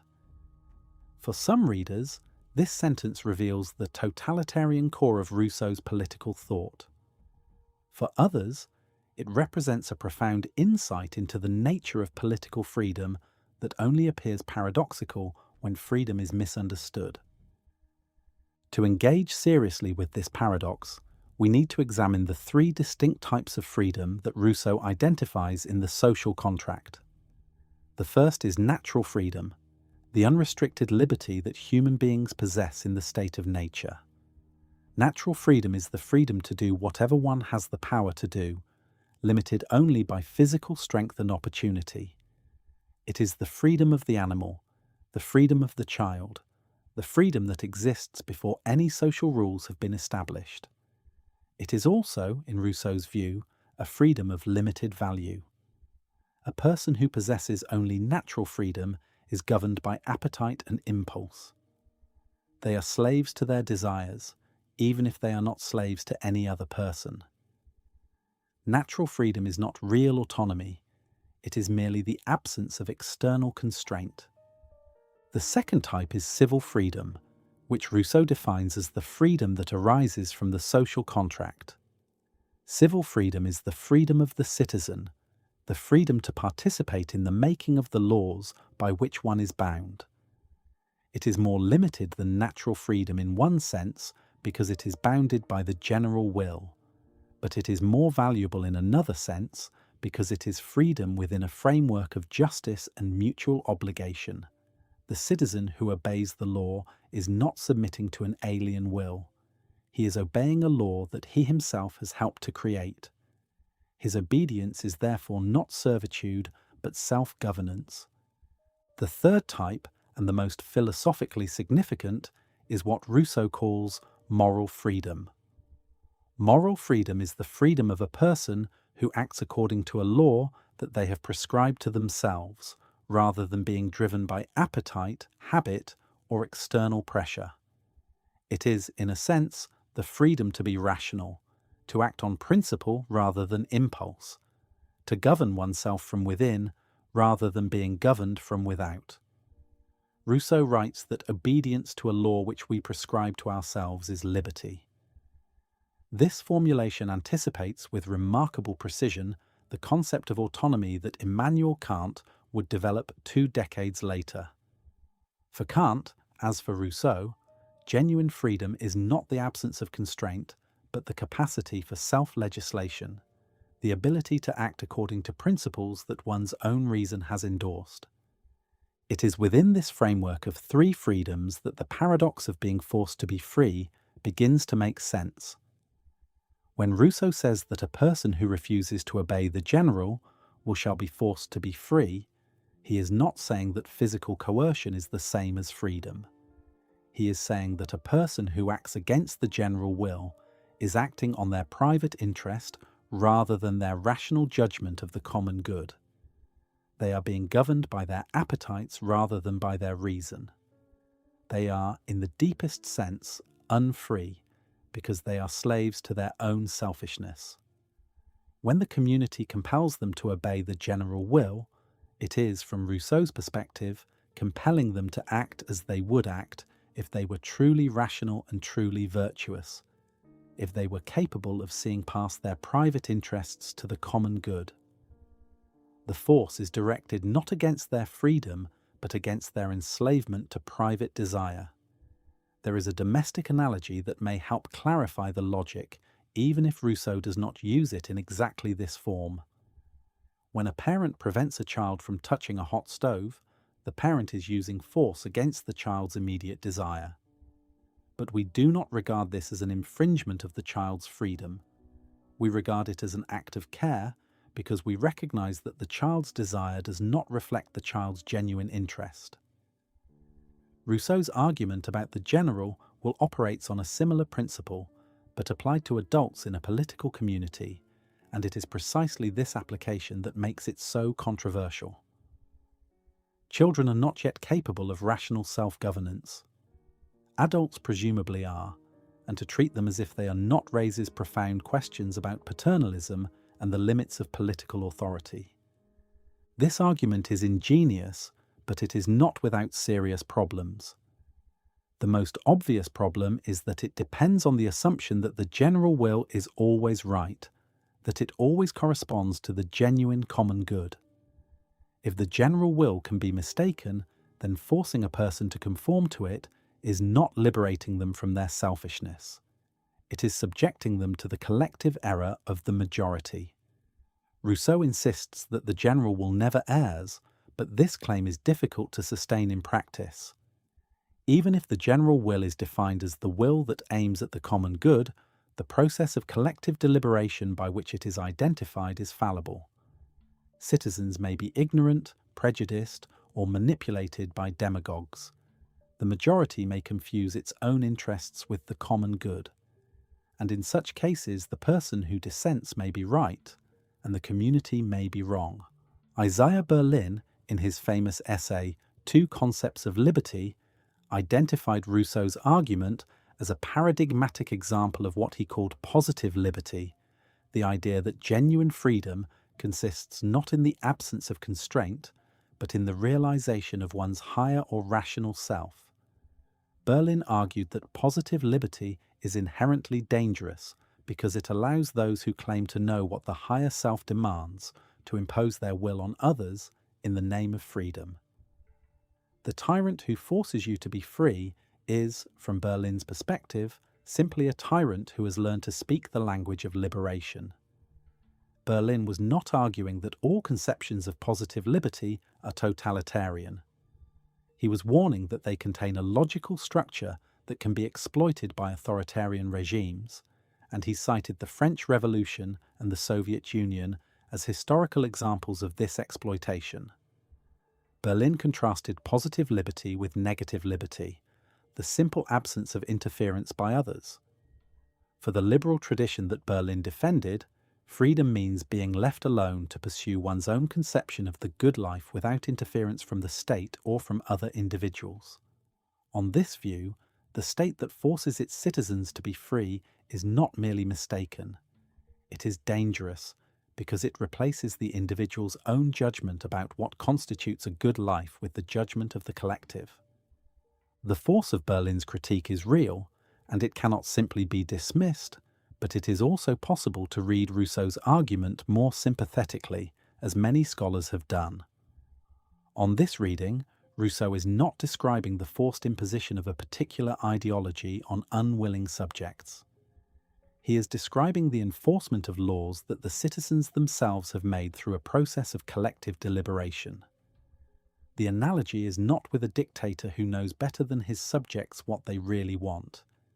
The analogy is with a community that enforces its own laws against those who would break them. When a democratic society punishes a tax evader, it is, in a sense, forcing the evader to contribute to the common good that the community as a whole has decided to pursue. The evader's private interest conflicts with the general will, and the community insists that the general will must prevail. This is not tyranny. It is the ordinary operation of democratic governance. The distinction between these two readings, the authoritarian and the democratic, turns on the question of how the general will is identified. If the general will is determined through genuine democratic deliberation, with full participation, free expression, and no manipulation by factions or elites, then compelling obedience to it may be no more oppressive than enforcing any other democratically enacted law. But if the general will is determined by a leader, a party, or an ideology that claims to speak for the people without actually consulting them, then the phrase "forced to be free" becomes a justification for tyranny. Rousseau himself seems to have envisioned the former scenario, but the vagueness of his account left the door open for the latter. The historical context in which Rousseau was writing adds another layer of complexity. He was writing against the backdrop of European absolutism, a system in which monarchs claimed unlimited authority over their subjects and justified that authority through appeals to divine right, tradition, or the natural order. In this context, Rousseau's insistence that legitimate authority rests only on the consent of the governed and that the people themselves are the sovereign was a revolutionary claim. His argument that obedience to the law can be a form of freedom rather than a sacrifice of it was directed against a political order in which obedience was demanded without consent and freedom was understood as the privilege of the powerful. The tension in his thought between freedom and authority reflects the tension of his age, a period in which the old structures of power were beginning to crumble, but the new structures had not yet been imagined. There is also an educational dimension to Rousseau's concept of freedom that connects the social contract to Emile. Rousseau believed that genuine freedom requires the development of moral character, the capacity to resist the pull of appetite and act according to reason and conscience. This capacity is not innate. It must be cultivated through education, through the careful development of the individual's rational and moral faculties. A person who has not been properly educated, who is governed entirely by impulse and desire, is not truly free, no matter how few external constraints they face. They are, in the language of the ancients, a slave to their passions. Freedom, in its fullest sense, is an achievement, not a given. It requires the development of capacities that allow a person to govern themselves, to resist temptation, to act on principle rather than appetite. This conception of freedom as self-mastery has deep roots in the Western philosophical tradition. It connects Rousseau to the Stoics, who argued that the only true freedom is the freedom of the wise person who has learned to control their desires. It connects him to Spinoza, who identified freedom with the power of the intellect to govern the passions. And it connects him most directly to Kant, who would formalize Rousseau's insight into the concept of moral autonomy. The idea that a free person is one who acts according to a law that their own reason has recognized as valid, rather than being driven by external forces or internal impulses. Kant himself acknowledged the debt.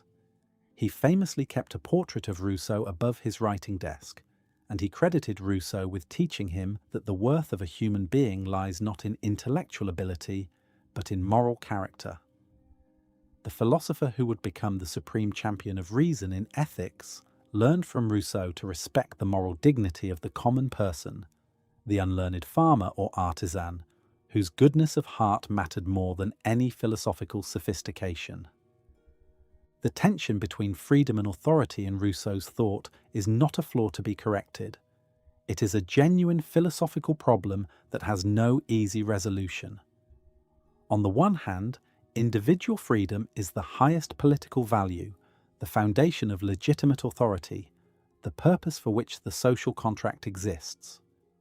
On the other hand, genuine freedom requires the subordination of private interest to the common good, the willingness to be bound by laws that one may not personally prefer, the acceptance of collective authority as a condition of individual autonomy.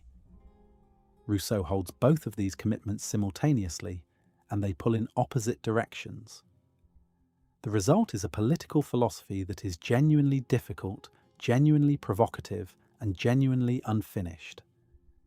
It raises questions that neither Rousseau nor any subsequent thinker has been able to answer definitively. Questions about the relationship between the individual and the community, between personal desire and collective purpose, between the freedom to do what one wants and the freedom to become what one ought to be. These questions did not disappear after the 18th century. They reappeared in the debates over the French Revolution, in the conflicts between liberalism and socialism in the 19th century, in the struggle against totalitarianism in the 20th, and in the contemporary debates over the relationship between individual rights and the common good. Rousseau did not create these tensions. He revealed them, and in revealing them, he made it impossible for any subsequent political philosophy to ignore them. In the same year that The Social Contract appeared, 1762, Rousseau published another work of equal ambition and arguably greater influence. Emile, or On Education, is a treatise on how to raise a child, but to call it merely that is like calling The Social Contract a pamphlet on government. Emile is a philosophical novel, a thought experiment in human development, and one of the most audacious works of the 18th century. It imagines the education of a single boy, Emile, from birth to adulthood, guided by a tutor whose methods are designed to protect the child's natural goodness from the corrupting influence of society.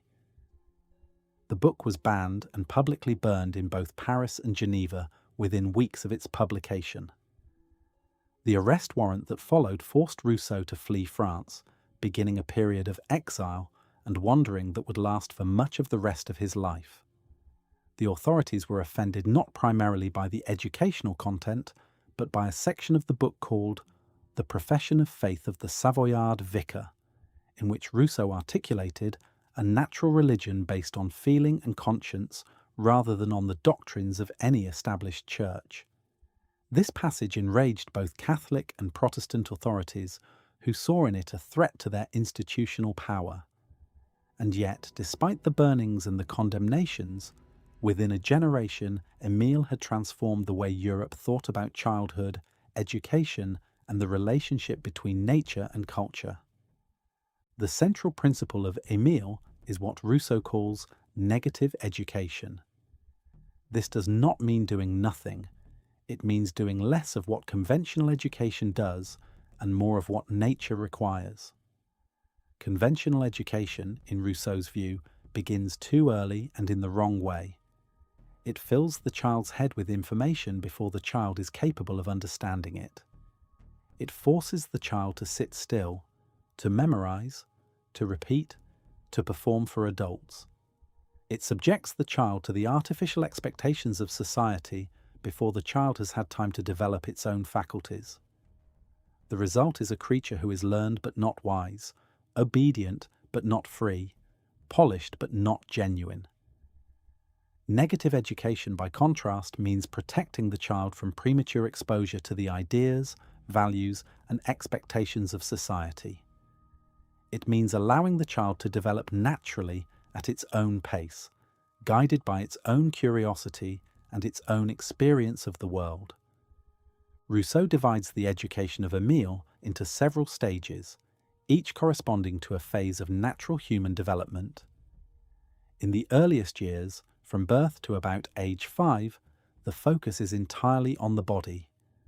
The child should be allowed to move freely, to explore its physical environment, to develop its senses and its motor capacities without the interference of swaddling clothes, nursemaids, or anxious parents.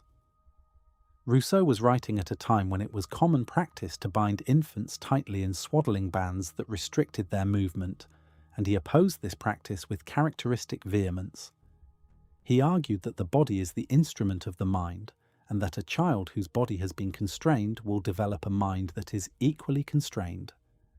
The second stage, from about 5 to 12, is devoted to the education of the senses. The child should learn not from books but from direct experience of the natural world. He should learn to see by looking, to hear by listening, to judge distances, weights and textures by handling objects and moving through space. He should learn geography not from maps but from walks in the countryside. He should learn physics not from textbooks but from observing the natural phenomena around him. Rousseau is emphatic that no books should be introduced during this period, with one exception, Robinson Crusoe, which he admires because it tells the story of a man who must survive by his own resourcefulness without the assistance of society. The child who reads Robinson Crusoe learns the value of practical knowledge, of self-reliance, of the direct confrontation with nature that Rousseau regards as the foundation of all genuine education. This emphasis on learning through experience rather than instruction is one of Rousseau's most influential ideas, and it places him at the origin of what would later be called progressive education. The insight is deceptively simple.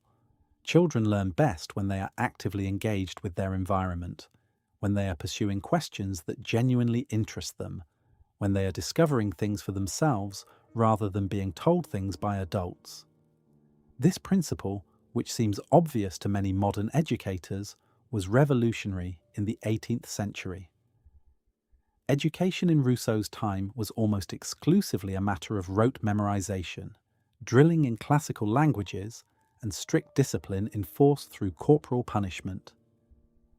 Rousseau proposed something radically different, an education built around the child's natural development, respecting the child's own rhythms of growth and curiosity, treating the child not as a miniature adult to be molded, but as a developing being with its own needs and its own timeline.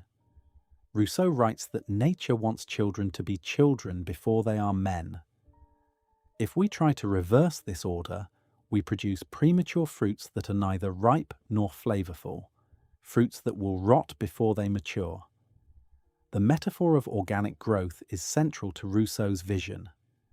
The educator is not an engineer but a gardener, not a sculptor imposing form on inert matter, but a cultivator creating the conditions under which a living thing can grow according to its own nature. The third stage, from about 12 to 15, introduces the element of intellectual education, but always grounded in practical experience and concrete problems. The child begins to study the natural sciences not as abstract disciplines, but as tools for understanding and manipulating the physical world. He learns a trade, because Rousseau believes that every person should be capable of supporting himself through manual labour, regardless of his social station. The choice of trade is significant. Rousseau recommends carpentry because it is useful, physically demanding, and requires no servility to others. The education of this period is guided by the principle of utility. The child learns only what is useful, only what serves a practical purpose, only what connects to the concrete realities of life. Abstract knowledge, speculation, and theoretical learning are postponed until the child has developed the rational capacities necessary to engage with them meaningfully. Rousseau offers a vivid example. Rather than teaching a child about the movement of the sun through lectures on astronomy, the tutor should take the child to a hilltop at sunrise and sunset and let the child observe for himself. The child who discovers that the sun rises in one place and sets in another, and who is then guided to ask why, has learned something more deeply and more durably than the child who has merely been told the answer. The fourth stage, from 15 to about 20, is the stage of moral and social education. It is only at this point that Emile enters society and begins to learn about human relationships, moral obligations, and the complexities of social life. Rousseau believes that moral education must be delayed because morality depends on capacities, especially the capacity for sympathy and the capacity for rational reflection, that develop only in adolescence. A child who is taught moral rules before he can understand their basis will merely learn to obey without understanding, and obedience without understanding is not virtue but servility. Emile's moral education begins with the development of compassion, the natural sentiment of pity that Rousseau described in the second Discourse. The tutor cultivates this sentiment by exposing Emile to the suffering of others, by taking him to visit the sick and the poor, by encouraging him to feel what others feel. Only after this foundation of compassion has been established does the tutor introduce the concepts of justice, duty, and the social contract. The fifth and final stage of Emile's education involves his introduction to romantic love and his eventual marriage to Sophie, a young woman who has been educated according to very different principles. And it is here that Rousseau's educational philosophy encounters its most persistent and justified criticism. Rousseau's account of Sophie's education is based on the assumption that women are fundamentally different from men in their nature, their capacities, and their proper social roles.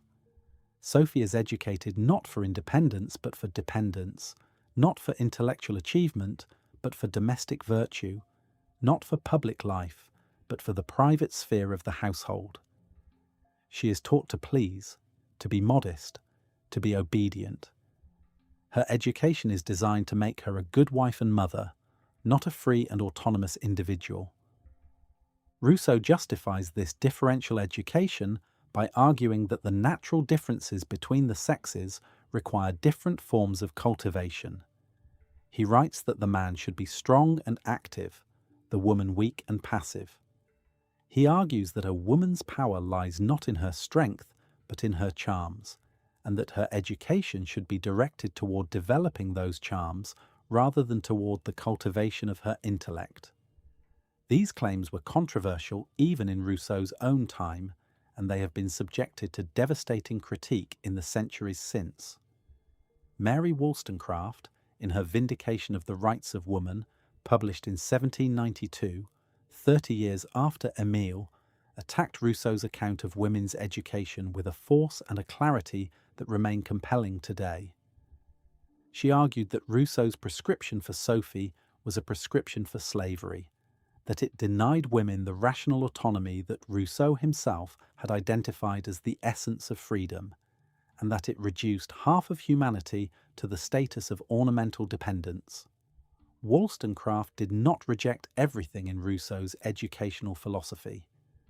She admired his emphasis on natural development and learning through experience, but she insisted that these principles should apply to girls as well as boys, that women were rational beings capable of the same moral and intellectual development as men, and that an education designed to make women pleasing to men rather than autonomous in their own right was an education designed to perpetuate injustice. The tension here is stark. Rousseau, who argued more passionately than anyone before him that human beings are born free and that education should cultivate that freedom, denied freedom to half the human race on the basis of arguments about natural difference that even his most sympathetic readers have struggled to defend. It is one of the deepest contradictions in a body of work that is full of contradictions, and it is a contradiction that Rousseau's own principles should have made him capable of recognizing. The irony of Rousseau's pronouncements on education cannot be left unmentioned. The man who wrote with such eloquence and insight about the proper raising of children had placed his own 5 children in a foundling hospital, an institution from which the vast majority of inmates did not survive to adulthood. Rousseau was aware of this irony, and it haunted him.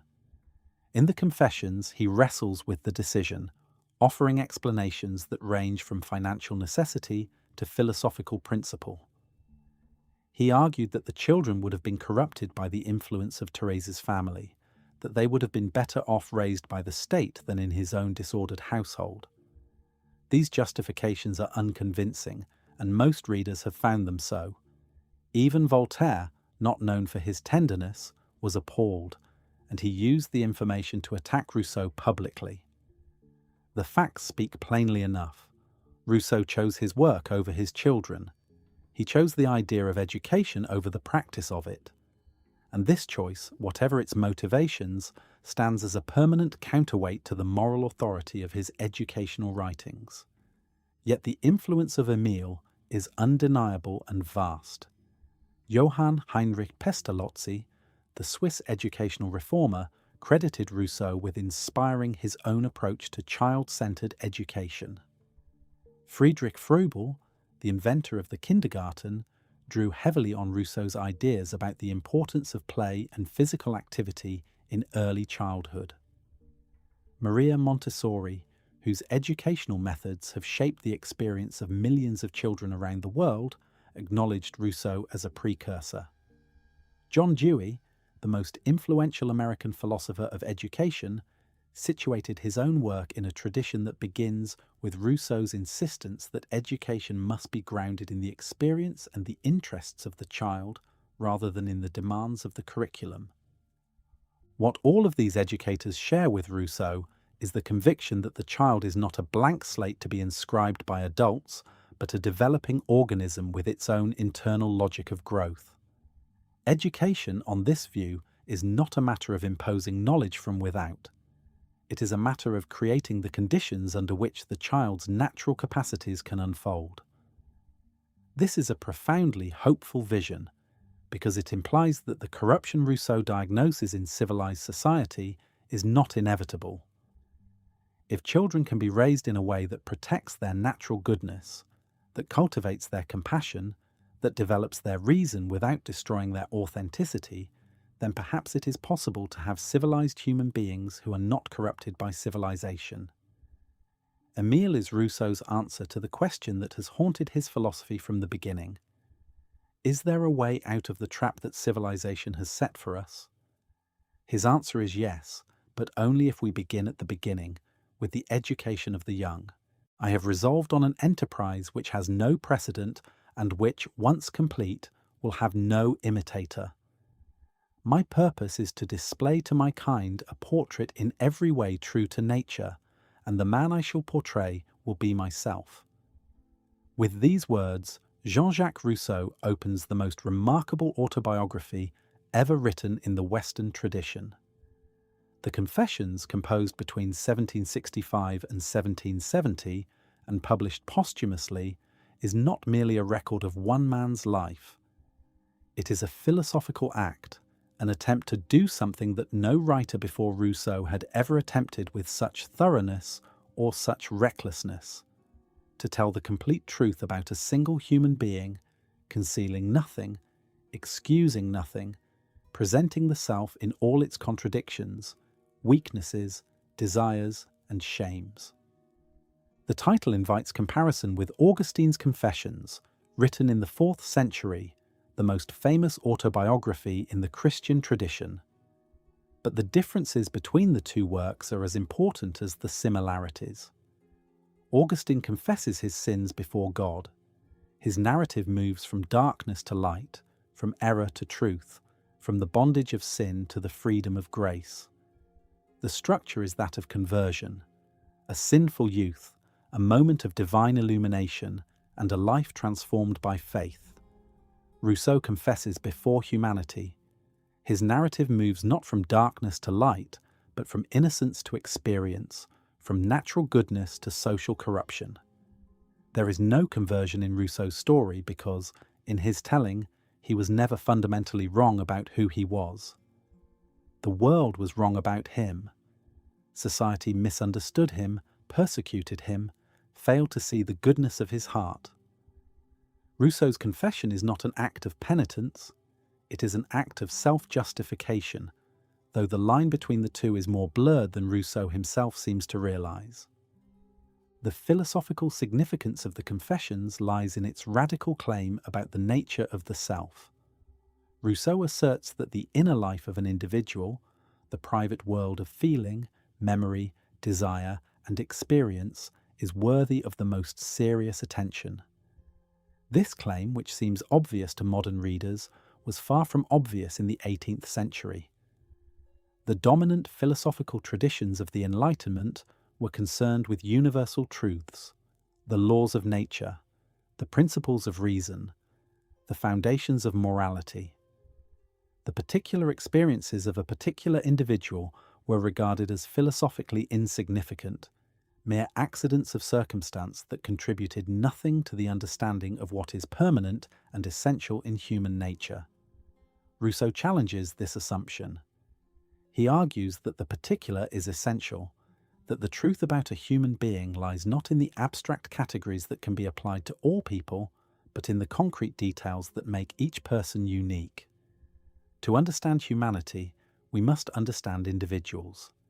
And to understand individuals, we must be willing to look at them in all their messy, contradictory, embarrassing specificity. Rousseau announces in the opening pages that he is unlike anyone he has ever met, and that he dares to believe he is unlike anyone in the whole world. If he is not better, at least he is different. This is a staggering claim, and it introduces a concept that would become central to Romantic and post-Romantic culture. The idea that each human being is unique, that this uniqueness is itself a form of value, and that the task of self-understanding is not to discover what one has in common with everyone else, but to discover what sets one apart. The Confessions delivers on this promise with an honesty that still has the power to unsettle.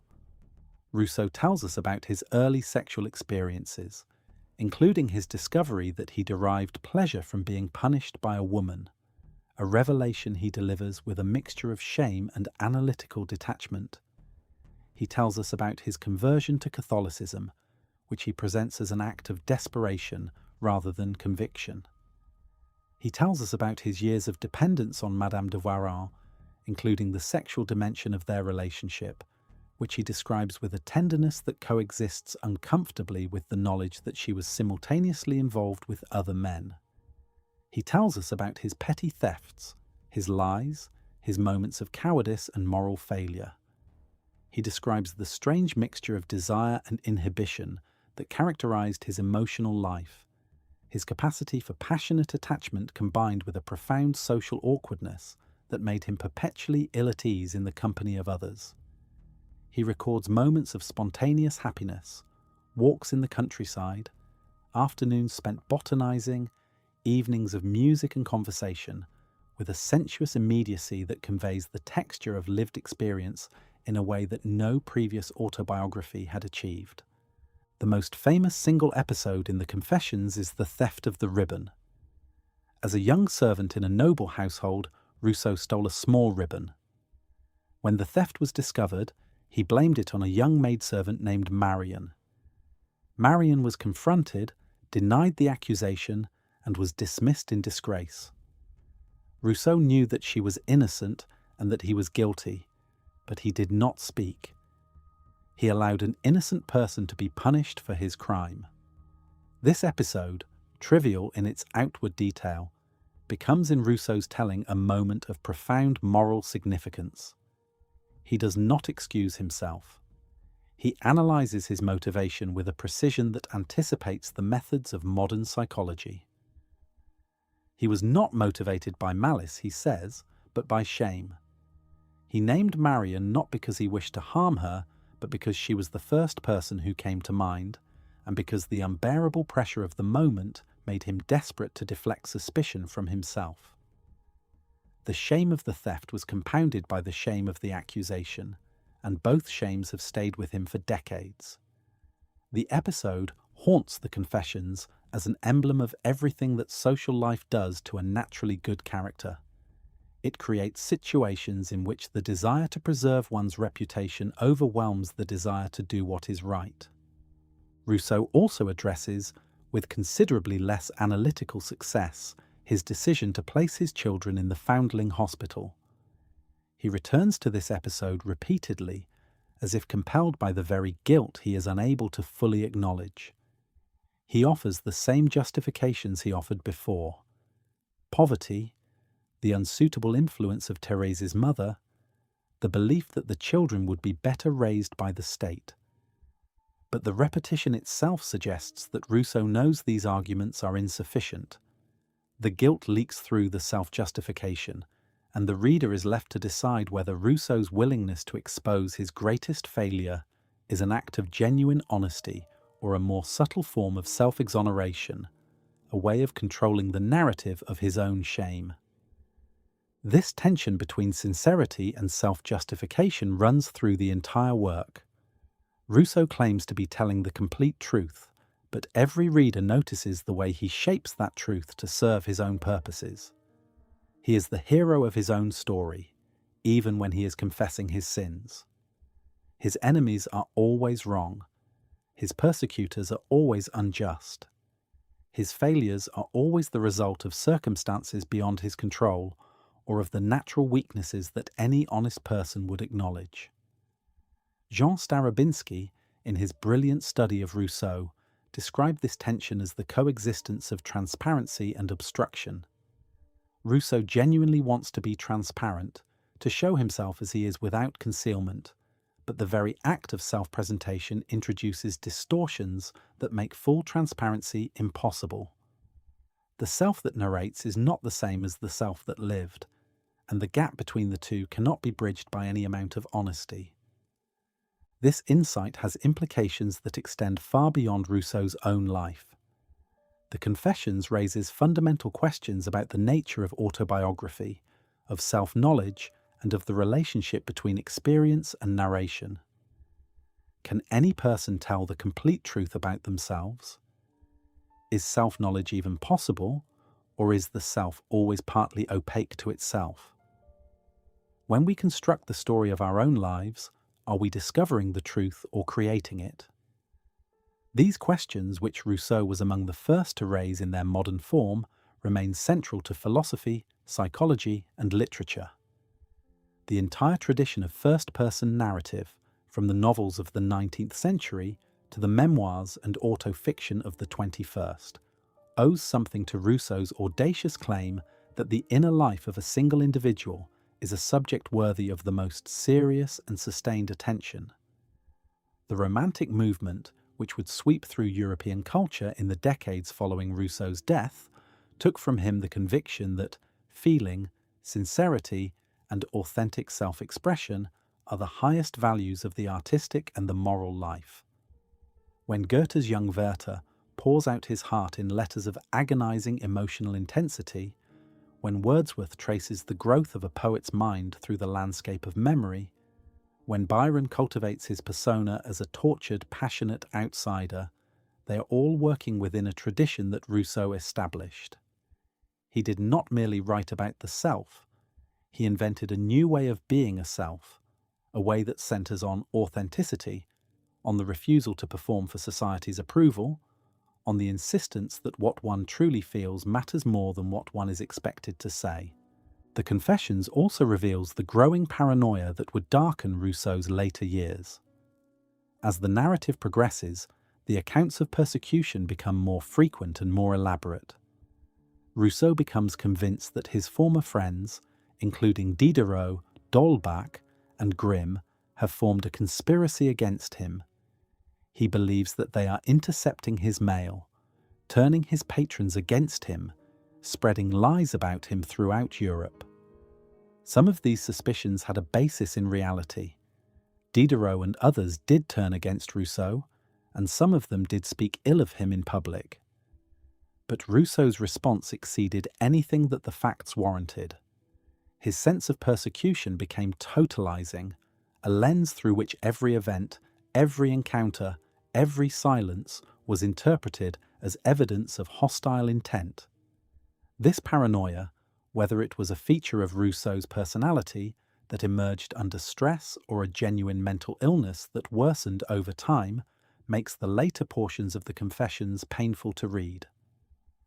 The voice that began the work with such confidence and self-possession becomes increasingly anxious, defensive, and isolated. And yet even the paranoid passages have a philosophical significance that should not be overlooked. They show us what happens when the self can no longer trust its relationship to the world, when the gap between inner reality and outer appearance becomes unbridgeable, when the transparency that Rousseau sought in all his relationships proves impossible. The paranoia of the late Confessions is, in a sense, the logical culmination of Rousseau's own philosophy. If society is fundamentally corrupt, if the masks of civilization conceal hostility and deception, then the sensitive soul who perceives this truth will inevitably feel persecuted by a world that refuses to be honest. The Reveries of the Solitary Walker, Rousseau's final work, written in the last 2 years of his life and left unfinished at his death in 1778, can be read as a coda to the Confessions. Where the Confessions is addressed to humanity and demands to be heard, the Reveries is addressed to no one. It is a series of meditations written for the author alone, reflections on memory, nature, solitude, and the experience of being alive in a world that has rejected him. The tone is quieter, more contemplative, more resigned. Rousseau walks alone through the countryside, observing plants, recording his thoughts, and trying to achieve a state of inner peace that has eluded him throughout his turbulent life. The fifth walk, in which he describes the experience of drifting in a boat on the lake of Bienne and losing himself in the sensation of pure existence is one of the most beautiful passages in all of French literature. He describes a state in which the soul finds a resting place solid enough to rest on entirely, where time means nothing, where the present lasts forever, with no sign of passing, no other feeling of privation or pleasure, of pain or desire than this one feeling of existence. This passage anticipates, by more than a century, the phenomenological investigations of consciousness that would become central to 20th century philosophy. The Confessions and the Reveries together constitute Rousseau's most personal legacy. They are the works in which the philosopher turns his gaze inward and attempts to understand himself with the same rigour and the same honesty that he brought to his analysis of society and politics. Whether he succeeded in that attempt is a question that each reader must answer for themselves. What cannot be disputed is that, in making the attempt, he created a new form of writing and a new way of thinking about what it means to be a self. Before Rousseau, autobiography was a record of public life, of achievements and events. After Rousseau, autobiography became an exploration of inner life, of feelings and desires, and the private experience of being human. This shift from the outer to the inner, from the public to the personal, is one of the defining movements of modern culture, and Rousseau is its most important originator. On November 1st, 1755, a catastrophic earthquake struck Lisbon, killing tens of thousands of people and destroying much of the city. The disaster shook not only the physical landscape of Portugal, but the intellectual landscape of Europe.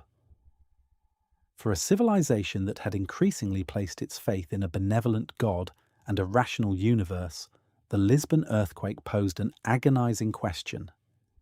How could a just and omnipotent deity permit such indiscriminate suffering?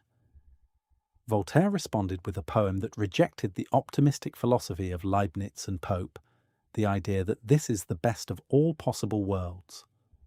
Rousseau responded with a letter to Voltaire that, in its quiet way, marked one of the decisive moments in the intellectual history of the 18th century.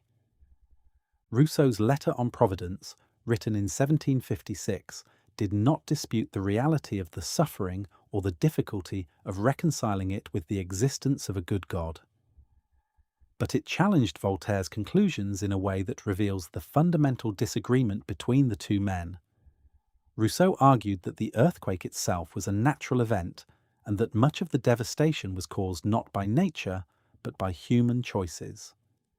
The people of Lisbon had chosen to build a dense city of tall buildings on a known fault line.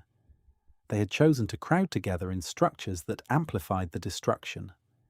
If they had lived more simply, more dispersed, closer to nature, the earthquake would have killed far fewer people. The suffering, in other words, was not God's fault. It was civilization's fault. The letter was, in miniature, the argument of the second discourse applied to a specific catastrophe. Nature is not the enemy. We are. Voltaire was not persuaded, and with good reason, for Rousseau's argument, however philosophically suggestive, rested on a questionable counterfactual. People had not chosen to build Lisbon on a fault line out of moral weakness. They had built it where commerce and geography demanded. The suggestion that a simpler way of life would have prevented the catastrophe was, at best, speculative. Nevertheless, the letter touched something that purely empirical objections could not reach.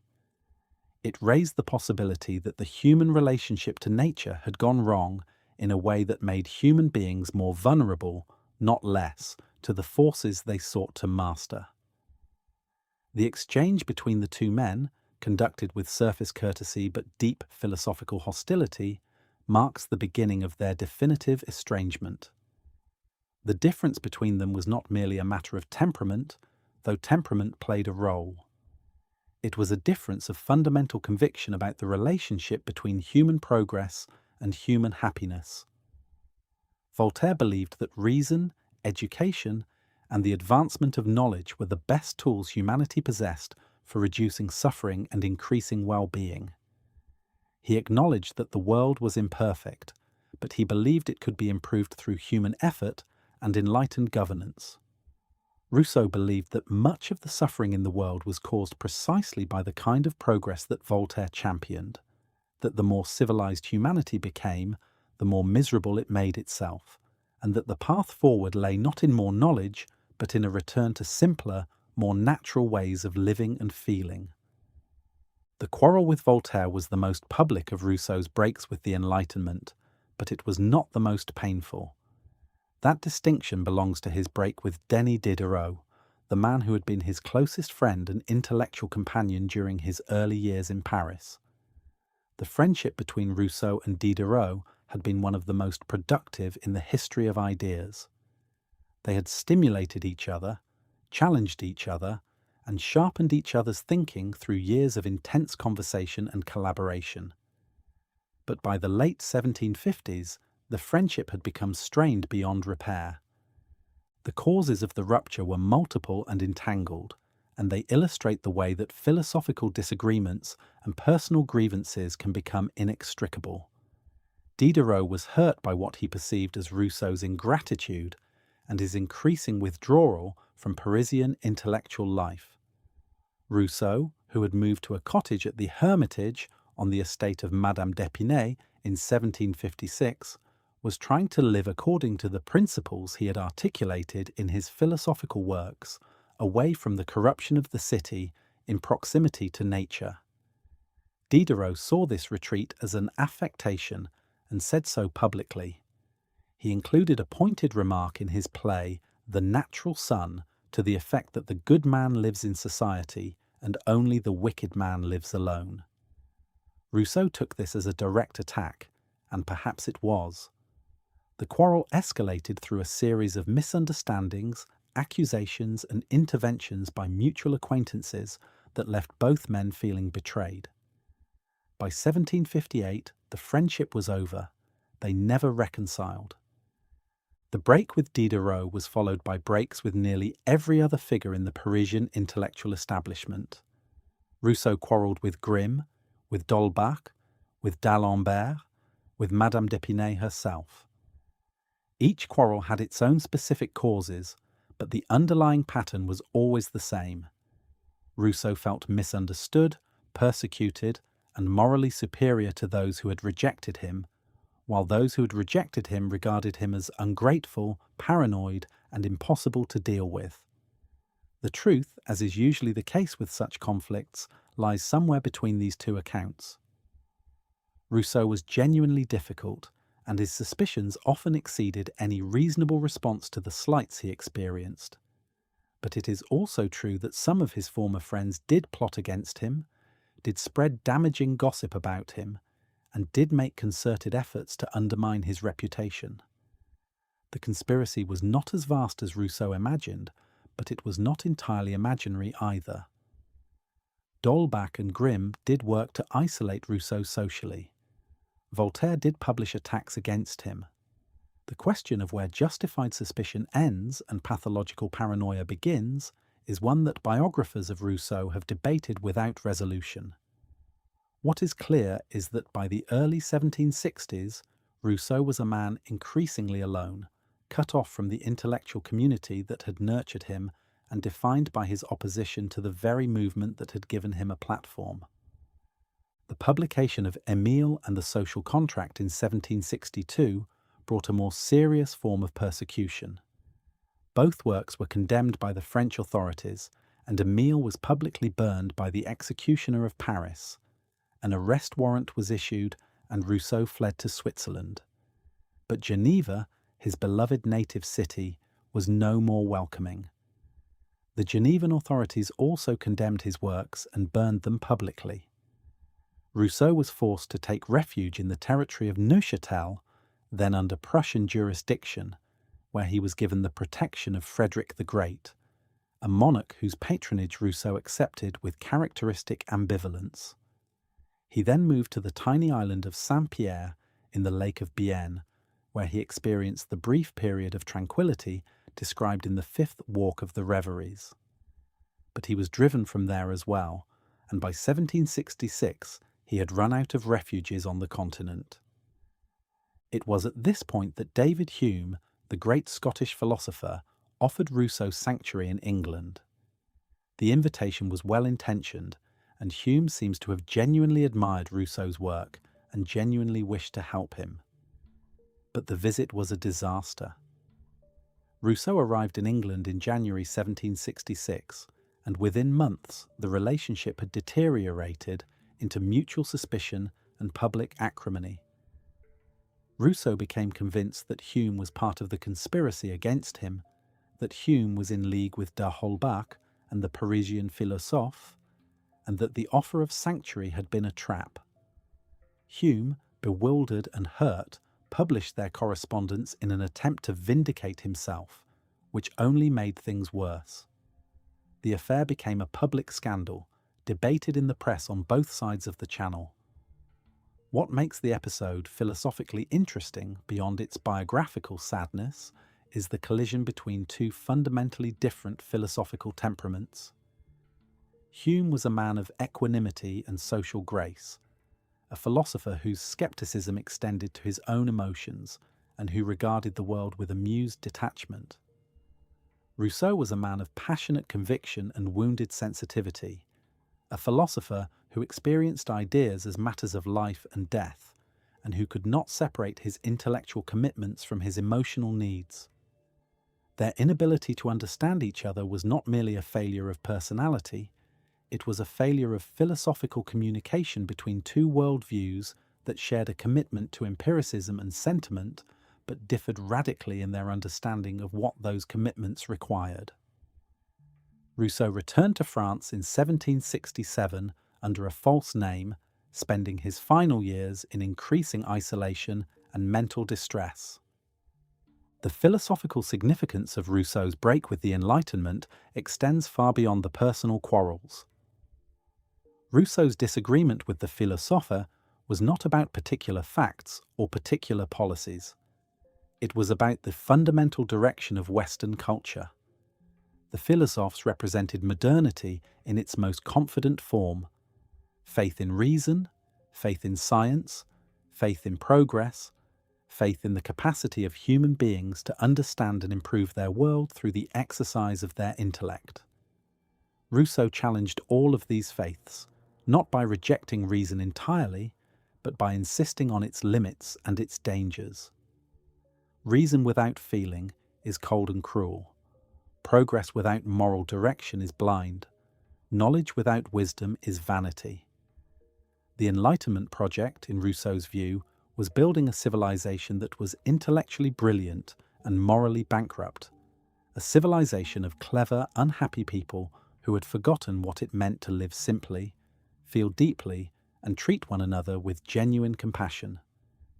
This critique made Rousseau the founding father of a counter-tradition that would come to be called Romanticism.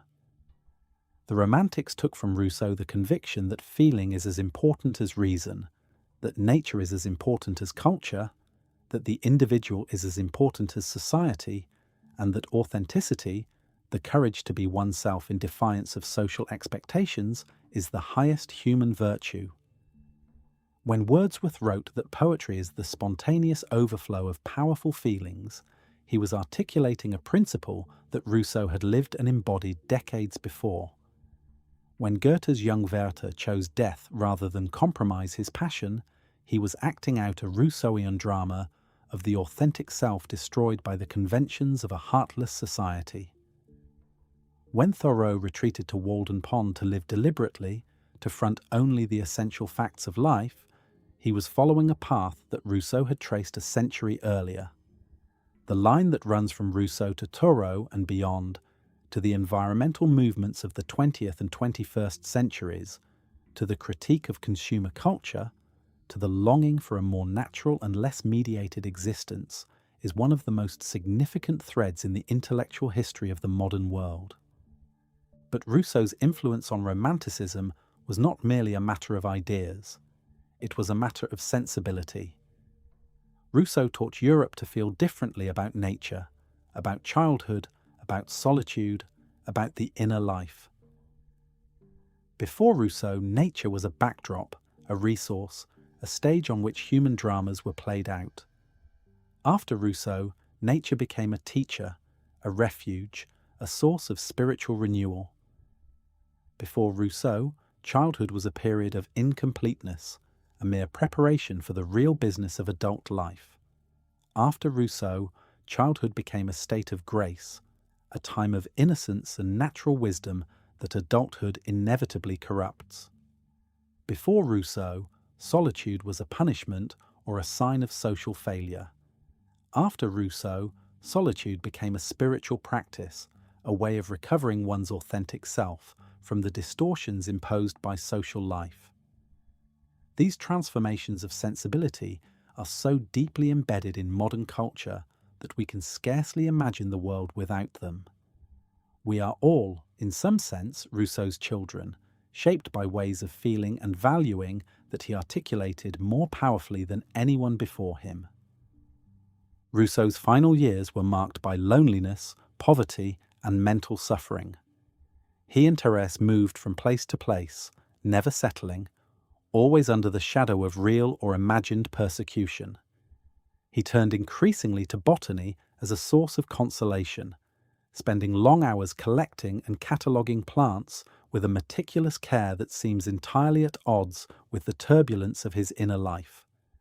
He composed the Reveries, his most tranquil and most inward work.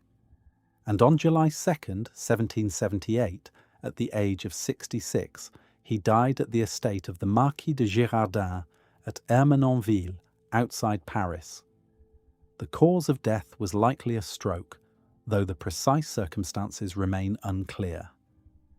He was buried on a small island in the park at Ermenonville, in a setting that could not have been more Rousseauian.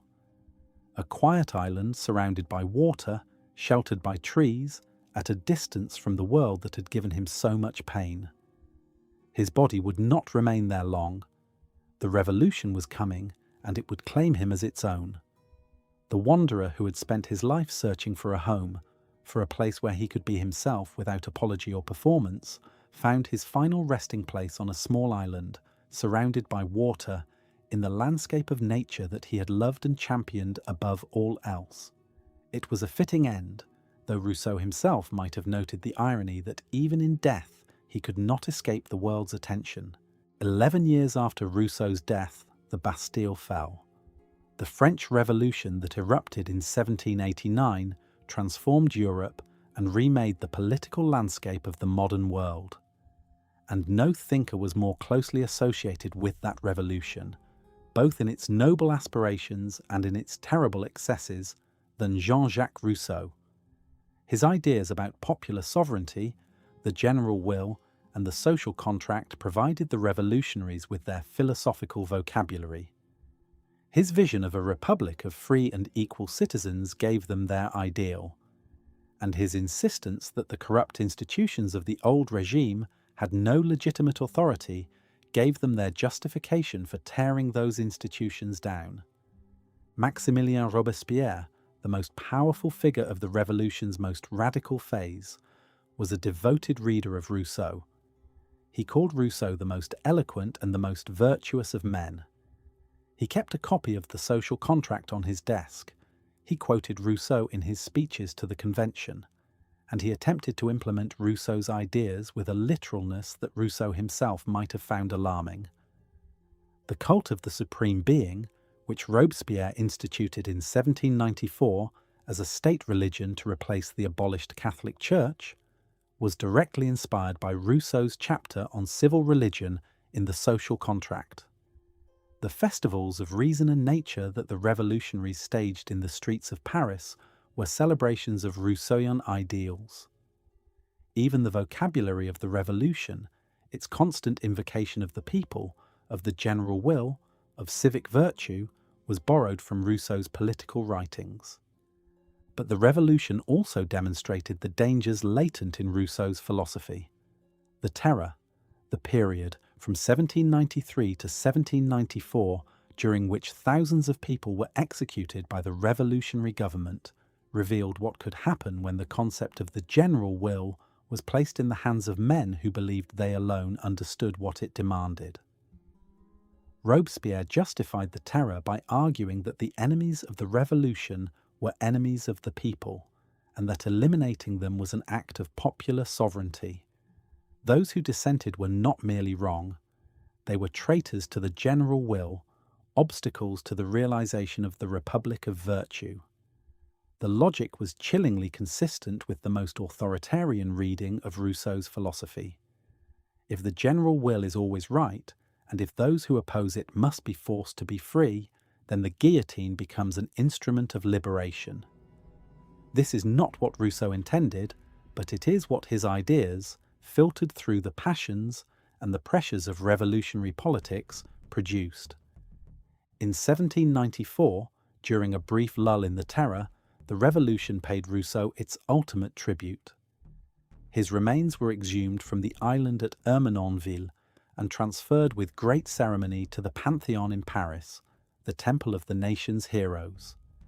His sarcophagus was placed directly across from Voltaire's, an arrangement that would have amused and horrified both men in equal measure.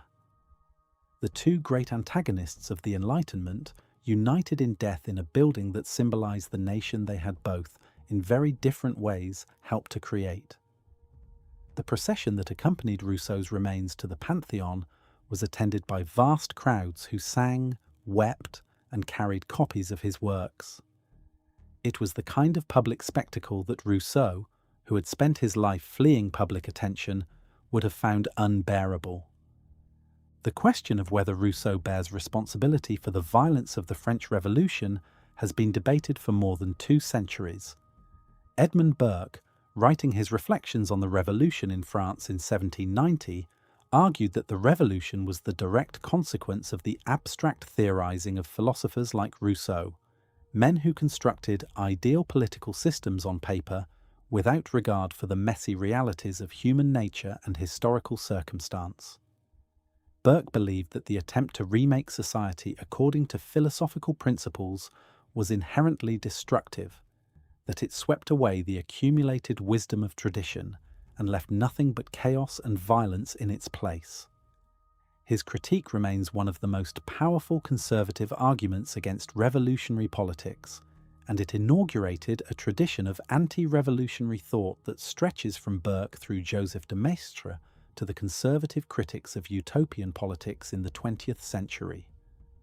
Burke's objection was not merely practical, it was philosophical. He argued that political wisdom is embodied in institutions, customs, and traditions that have been tested by time, and that the philosopher who proposes to replace them with a rational blueprint is committing a form of intellectual hubris that can only end in catastrophe. The opposite view holds that Rousseau was a democratic theorist, whose ideas were distorted by the revolutionary context in which they were applied. On this reading, Rousseau's political philosophy is fundamentally a philosophy of consent, participation, and collective self-governance. The fact that revolutionaries misused his ideas does not make those ideas responsible for the misuse, any more than the misuse of Christianity by the Inquisition makes the teachings of Christ responsible for the torture of heretics.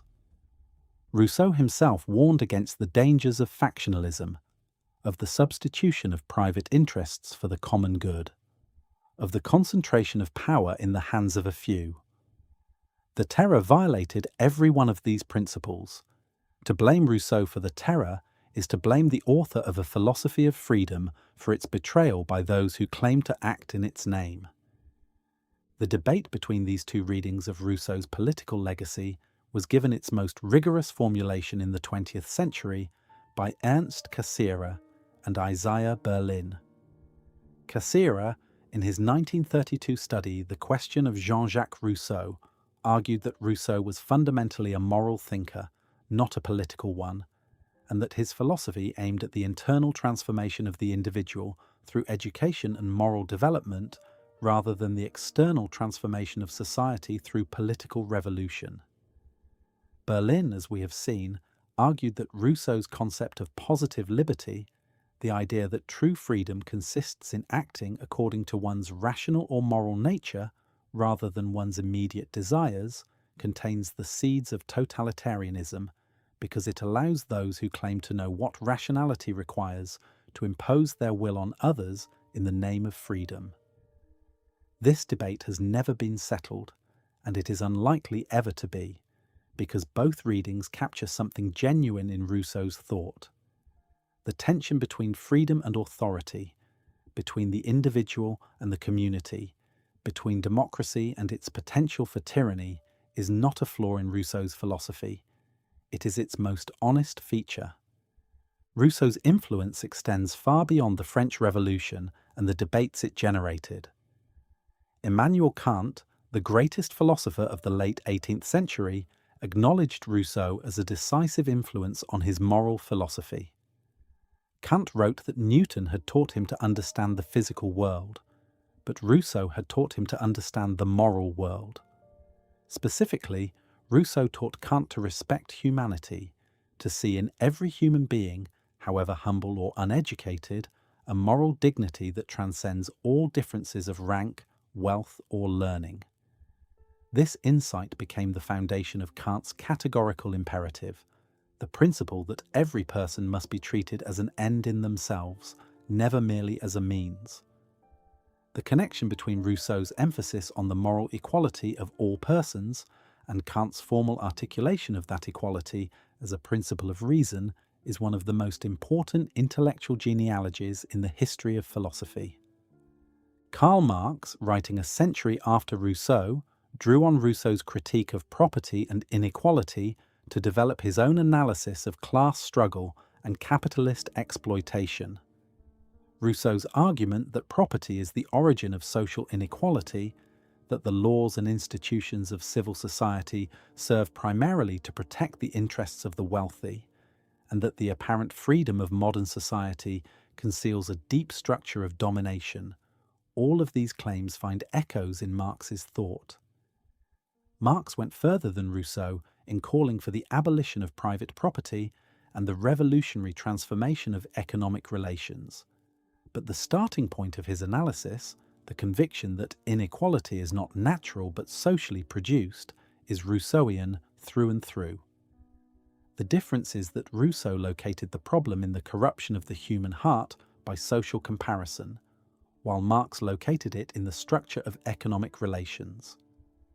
One is a psychological diagnosis, the other an economic one, but both begin from the same foundational insight, that the suffering of the many is not a law of nature, but a consequence of arrangements that human beings have made and that human beings could, in principle, unmake. Mary Wollstonecraft's critique of Rousseau's views on women deserves further reflection in the context of his legacy.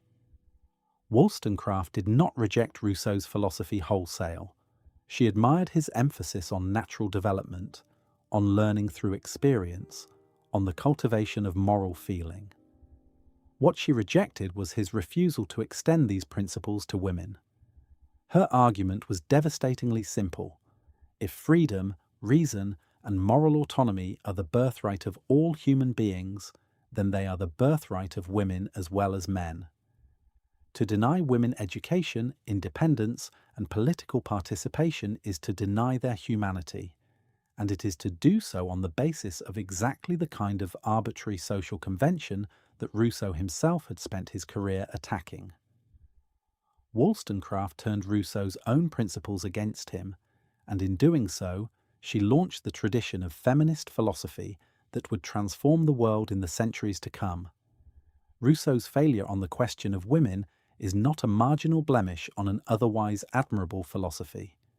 It is a serious failure, one that reveals the limits of even the most radical thinker's ability to see past the prejudices of his own time.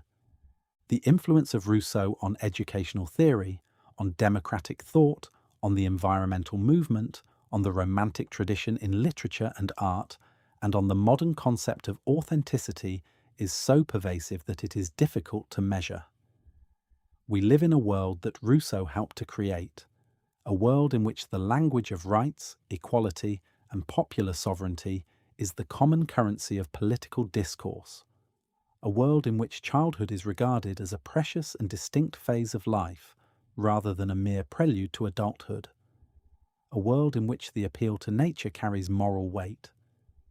A world in which the ideal of the authentic self, the person who lives according to their own convictions rather than the expectations of others, is one of the most powerful cultural forces in existence. And yet the question that Rousseau posed on the road to Vincennes remains unanswered. Has civilization made us better? Has the progress of knowledge, technology, and social organization improved the human condition? Or has it created new forms of suffering, new kinds of inequality, new and more subtle mechanisms of control? Rousseau did not answer this question definitively, and no one since has managed to do so either. The evidence points in both directions. The modern world has achieved feats of science, medicine, and social justice that would have been unimaginable in Rousseau's time.